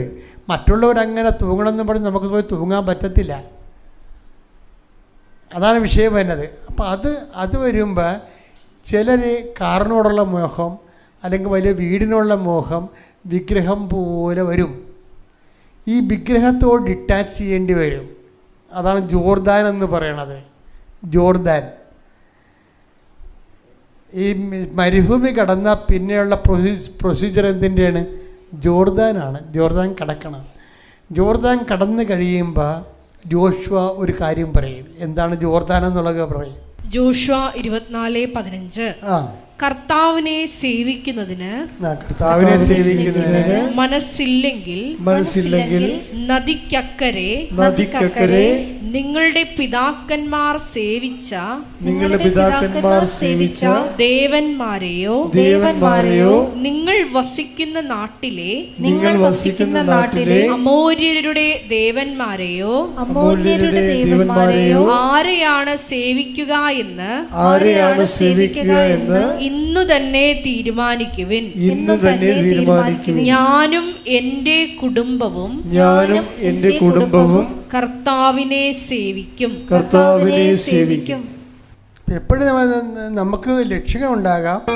ലക്ഷ്യം വിഗ്രഹമായി മാറരുത്. ജോർദാൻ കടന്നാൽ ലക്ഷ്യങ്ങളുടെ മേൽ അത് നടന്നില്ല നമ്മൾ ഡിറ്റാച്ച് ചെയ്യണം. അത് കർത്താവ് തിരുമനസ്സാകുന്നത് എപ്പോഴാണ്? അപ്പം നടന്നാൽ മതിയെന്ന്. നിങ്ങളുടെ ജീവിതത്തിൻ്റെ ഭൗതിക സാഹചര്യങ്ങളുടെ മേൽഗതികളാൽ അത് കർത്താവ് തിരുമനസ്സാകുന്നവരെ ഞാൻ സാവകാശം പിടിക്കും. അല്ല പിടിച്ചോ എന്നും പറഞ്ഞ് മറ്റുള്ളവരെ കാണിക്കാൻ വേണ്ടി അവിടെ ഇവിടെ പോയി ലോൺ എടുത്ത് കിഡ്നി പണയം വെക്കരുത്. അത് വിഗ്രഹമാണ് സംഭവം വർക്കുന്നത്. അപ്പോൾ ഞാൻ ഇങ്ങനെ പറയുന്നുണ്ടെങ്കിലും ചില ആൾക്കാർക്ക് പറഞ്ഞാൽ മനസ്സിലാകത്തില്ല. കാര്യം ജഡത്വം തലക്കടിച്ചിട്ടുള്ള ആൾക്കാരോട് നമ്മൾ കാര്യം അവർക്ക് പറ്റത്തി. പ്രാന്തന്മാരോട് പറഞ്ഞാൽ വല്ലവർക്കും മനസ്സിലാവുക? ഒന്നും മനസ്സിലാകത്തില്ല. പ്രാന്തന്മാരെ തല്ലിയാൽ മനസ്സിലാവുക? അത് മനസ്സിലാകത്തില്ല. അത് ആ വർഗ്ഗം അങ്ങനെയാണ്. അപ്പോൾ ചില ആൾക്കാരോടൊക്കെ ഈ ദൈവികമായ കാര്യം തലപ്പോകത്തില്ല അവർക്ക്. അപ്പം അങ്ങനെ വരുമ്പോൾ എന്താ പെങ്ങന്മാർ കെട്ടാതെ വീട്ടിൽ നിന്നിട്ട് അവസാനം അപ്പനും നോക്കണില്ല, അമ്മയും നോക്കണില്ല, ആങ്ങളുടെ ഇങ്ങനെ അവൻ ചെത്തി മിനുങ്ങി അവൻ വേറെ പെണ്ണുങ്ങളുടെ നടക്കുകയാണ്. അപ്പോൾ എന്ന് പറയുമ്പോൾ അവരെന്ത് ചെയ്യും? അവരുടെ ജീവിതം അന്താരാളത്തിലാകും. നമ്മുടെ ഉത്തരവാദിത്തങ്ങൾ നിൽക്കുമ്പോൾ ചില ആൾക്കാർ ഇത്തിരി സഹിച്ച് ഉത്തരവാദിത്തം നോക്കിക്കൊണ്ട് പോകും. അതെല്ലാം ഉടമ്പടിയുടെ ഒരു ഭാഗമാണ്. ഇതുകൊണ്ട് നമ്മൾ ഉടമ്പടിയിൽ വരുമ്പോൾ ദൈവം എല്ലാ മേഖലകളിലും നിനക്കാവശ്യമായ കാര്യങ്ങൾ തരികയും നിന്നെ സന്ധിക്കുകയും നിന്നെ നിലനിർത്തുകയും വാഗ്ദാനം നാട് പ്രാപിക്കുകയും ചെയ്യും. പക്ഷെ ആ പ്രൊസീജിയറിൽ ഇവിടെ നീ കടന്നു പോകണം. അപ്പോഴാണ് ദൈവം ഗുണനിലവാരമുള്ള ഉടമ്പടി എന്ന് പറയണത്. എണ്ണത്തിൽ കൂടുന്ന ഉടമ്പടിയേക്കാൾ ഉപരി ഗുണനിലവാരമുള്ള ഉടമ്പടി. അവസാനത്തെ എന്താണെന്ന് വെച്ചാൽ ജെറീക്കോയാണ്. ജെറീക്കോയാണ് അവസാനത്തെ പ്രൊസീജിയർ. ജെറീക്കോ നമ്മൾ യുദ്ധം ചെയ്യേണ്ട കാര്യമില്ല. ജെറീക്കോ എന്താ പറയണത്? ജെറീക്കോയുടെ ചുറ്റും ചുമ്മാ നിങ്ങൾ നടന്നാൽ മതി, കോട്ട ഞാൻ പിടിക്കുമെന്നാണ് പറയണത്. അവസാനം മാത്രമാണ് ദൈവം ഇടപെടണത്. നമ്മൾ ജോർദാൻ കടന്നു കഴിഞ്ഞ് ജോർദാൻ്റെ പ്രൊസീജിയർ കഴിഞ്ഞാൽ പിന്നെ ബാക്കിയെല്ലാം ദൈവം ചെയ്യേൻ. ആ കർത്താവ് നിങ്ങൾക്ക് വേണ്ടി യുദ്ധം ചെയ്യും, നിങ്ങൾ മൗനമായിരുന്നാൽ മതി. ഇത് ദൈവത്തിൻ്റെ യുദ്ധമാണെന്നൊക്കെ പറയുന്നില്ല. അപ്പോൾ അതിനടുത്ത് 2 ദിനവൃത്താന്തം 20:15 യഹസിയേൽ പറഞ്ഞു, യൂദായിലും ജെറുസലേമിലും വസിക്കുന്നവരും യഹോഷാഫാത്ത് രാജാവും കേൾക്കട്ടെ. കർത്താവ് നിങ്ങളോട് അരുളി ചെയ്യുന്നു, നിങ്ങൾ ഭയപ്പെടേണ്ട. നിങ്ങളല്ല ദൈവമാണ് പൊരുതുന്നത്. നാളെ അവർക്കെതിരെ പുറപ്പെടുക. ഇത് ഉടമ്പടിയുടെ ഒരു 4-ാം ഘട്ടമാണത്. 1-ാം ഘട്ടം ചെങ്കടൽ, 2-ാം ഘട്ടം മരുഭൂമി, 3-ാം ഘട്ടം ജോർദാൻ. ചെങ്കടലിൽ പാപങ്ങൾ ഒഴിവാക്കുന്നു നമ്മൾ, മരുഭൂമിയിൽ നമ്മൾ എളിമപ്പെടുന്നു, ജോർദാനിൽ നമ്മൾ വിഗ്രഹങ്ങളെ ഒഴിവാക്കുന്നു. ഓവർ അറ്റാച്ച്മെൻറ്റ് ആരോടാണ്? അതെല്ലാം മാറ്റുന്നു. ബാക്കിയുള്ള 4-ാമത്തേത് എന്താണ്? ജെറീക്കോയാണ്. ജെറീക്കോ യുദ്ധം ചെയ്യണത് ആരാണ്? ആരും യുദ്ധം ചെയ്യുന്നില്ല. വാഗ്ദാന പേടകവുമായി അവർ ജെറീക്കോ ചുറ്റും സഞ്ചരിക്കുകയുള്ളൂ. ജെറീക്കോ താനേ പൊടിയാണ് ചെയ്യണത്. Not by merit but by grace.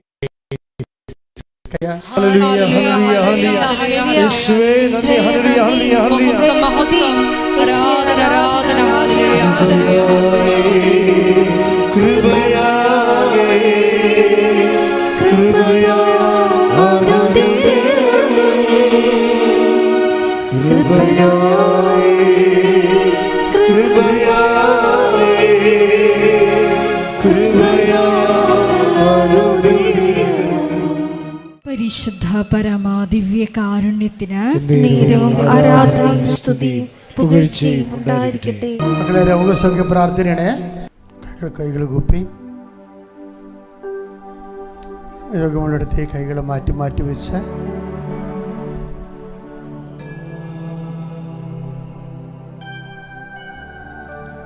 കർത്താവേ, നിന്റെ ഉന്നതമായ നാമത്തിന് സ്വസ്ഥം ചെയ്യുന്നു.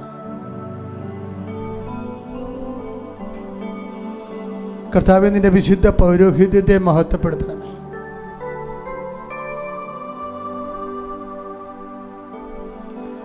കർത്താവേ, സഭയിലുള്ള സാന്നിധ്യം പ്രകടമാക്കണമേ. 40 വർഷം ഞാൻ അർപ്പിച്ച കുർബാനയുടെ യോഗ്യതയാൽ, കൃപാസമർത്താരെ ജീവനോടെ പ്രത്യക്ഷപ്പെട്ട പരിശുദ്ധ അമ്മയുടെ പ്രത്യക്ഷീകരണത്തിന്റെ ശക്തിയാൽ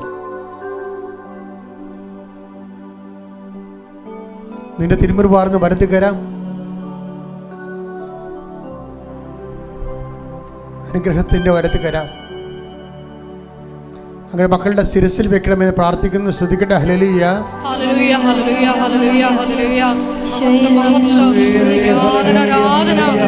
ഹല്ലേലൂയ, ഹല്ലേലൂയ. ആരാധന, മഹത്വം, മഹത്വം. ആരാധന, ആരാധന. ഹല്ലേലൂയ, ഹല്ലേലൂയ.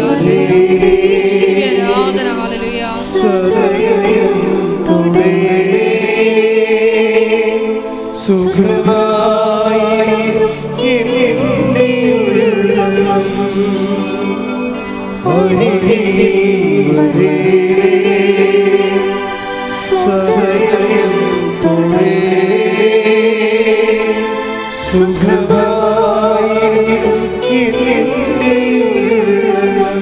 അച്ഛനോട് ചേർന്ന് പ്രാർത്ഥി. കർത്താവായ ദൈവമേ,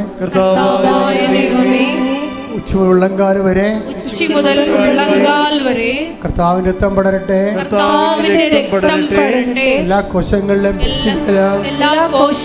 പേശികളിലും അസ്ഥിക്കുഴകളില് അസ്ഥിഞരമ്പുകളില് ശരീരകോശങ്ങളിലും ആന്തരിക അവയവങ്ങളിലും കർത്താവിന്റെ രക്തം പടരട്ടെ.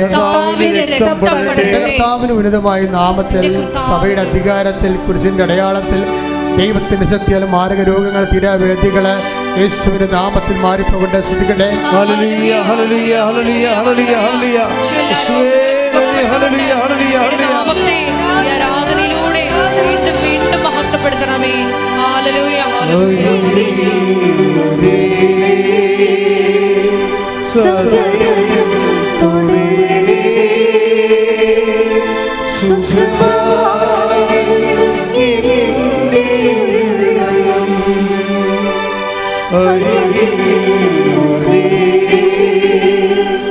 സദയം തുടരണേ. സുഖമായി എന്നെ ഉള്ളം. മക്കളെ, ജോലിയില്ലാത്തവര്, ഭവനരഹിതര്, പരീക്ഷ എഴുതാൻ പോകുന്നവര്, നല്ല റിസൾട്ട് പ്രതീക്ഷിക്കുന്നവര്, പുതിയ പഠനങ്ങൾക്ക് വേണ്ടി ചേർന്നിട്ടുള്ളവര്, ജപ്തി നടപടി അഭിമുഖീകരിക്കുന്നവര്, യാത്രയ്ക്ക് ഒരുങ്ങുന്നവര്, ഈ ആഴ്ചയിൽ ചെയ്തു തീർക്കേണ്ട ജോലികളെ കണ്ടുമുട്ടേണ്ട വ്യക്തികൾ തീർക്കേണ്ട ഉത്തരവാദിത്തങ്ങളുടെ മേലെല്ലാം ദൈവത്തിന്റെ കൃപയുണ്ടാകാൻ വേണ്ടി സ്തുതിക്കട്ടെ. ഹല്ലേലൂയ, ഹല്ലേലൂയ, ഹല്ലേലൂയ, ഹല്ലേലൂയ. മഹത്വം, മഹത്വം, ആരാധന, ആരാധന. ദൈവപിതാവേ നന്ദി, ദൈവപിതാവേ മഹത്വം, ദൈവപിതാവേ ആരാധന. ഹല്ലേലൂയ, ഹല്ലേലൂയ.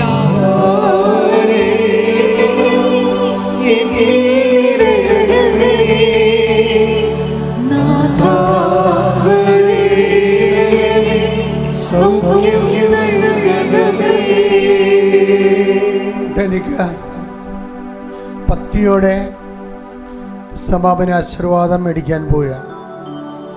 കർത്താവേ, അങ്ങയുടെ അവകാശവും ഓഹരിയുമായി ഞങ്ങളുടെ മക്കളെ കൈകൾ കൂപ്പി ഈ തീർത്ഥാടനത്തിന് ഓൺലൈനിലും പ്രാർത്ഥിച്ചുകൊണ്ടിരിക്കുന്നു. അങ്ങയുടെ തിരുമുറിവാളെന്ന് ആണിപ്പെടുത്താൻ അത്ഭുതകർത്താൽ ഓരോ മകനെയും മകളെയും അനുഗ്രഹിക്കണം. ഈ ആഴ്ചയിൽ ഈ മാസം നടന്നു തീർക്കേണ്ട ഉത്തരവാദിത്തങ്ങൾ പൂർണ്ണമായി പരിഹരിക്കാനുള്ള ആവശ്യമായ ദൈവിക ശക്തി മക്കളിലേക്ക് ആവസിക്കട്ടെ. ശ്രദ്ധിക്കട്ടെ. ഹല്ലേലൂയ, ഹല്ലേലൂയ, ഹല്ലേലൂയ. മഹത്വം, മഹത്വം, ആരാധന. ശിരസ്സ് നമിച്ച് നമുക്ക് ദിവ്യകാരുണ്യനാഥന്റെ ആശീർവാദം സ്വീകരിക്കാം.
പരിശുദ്ധ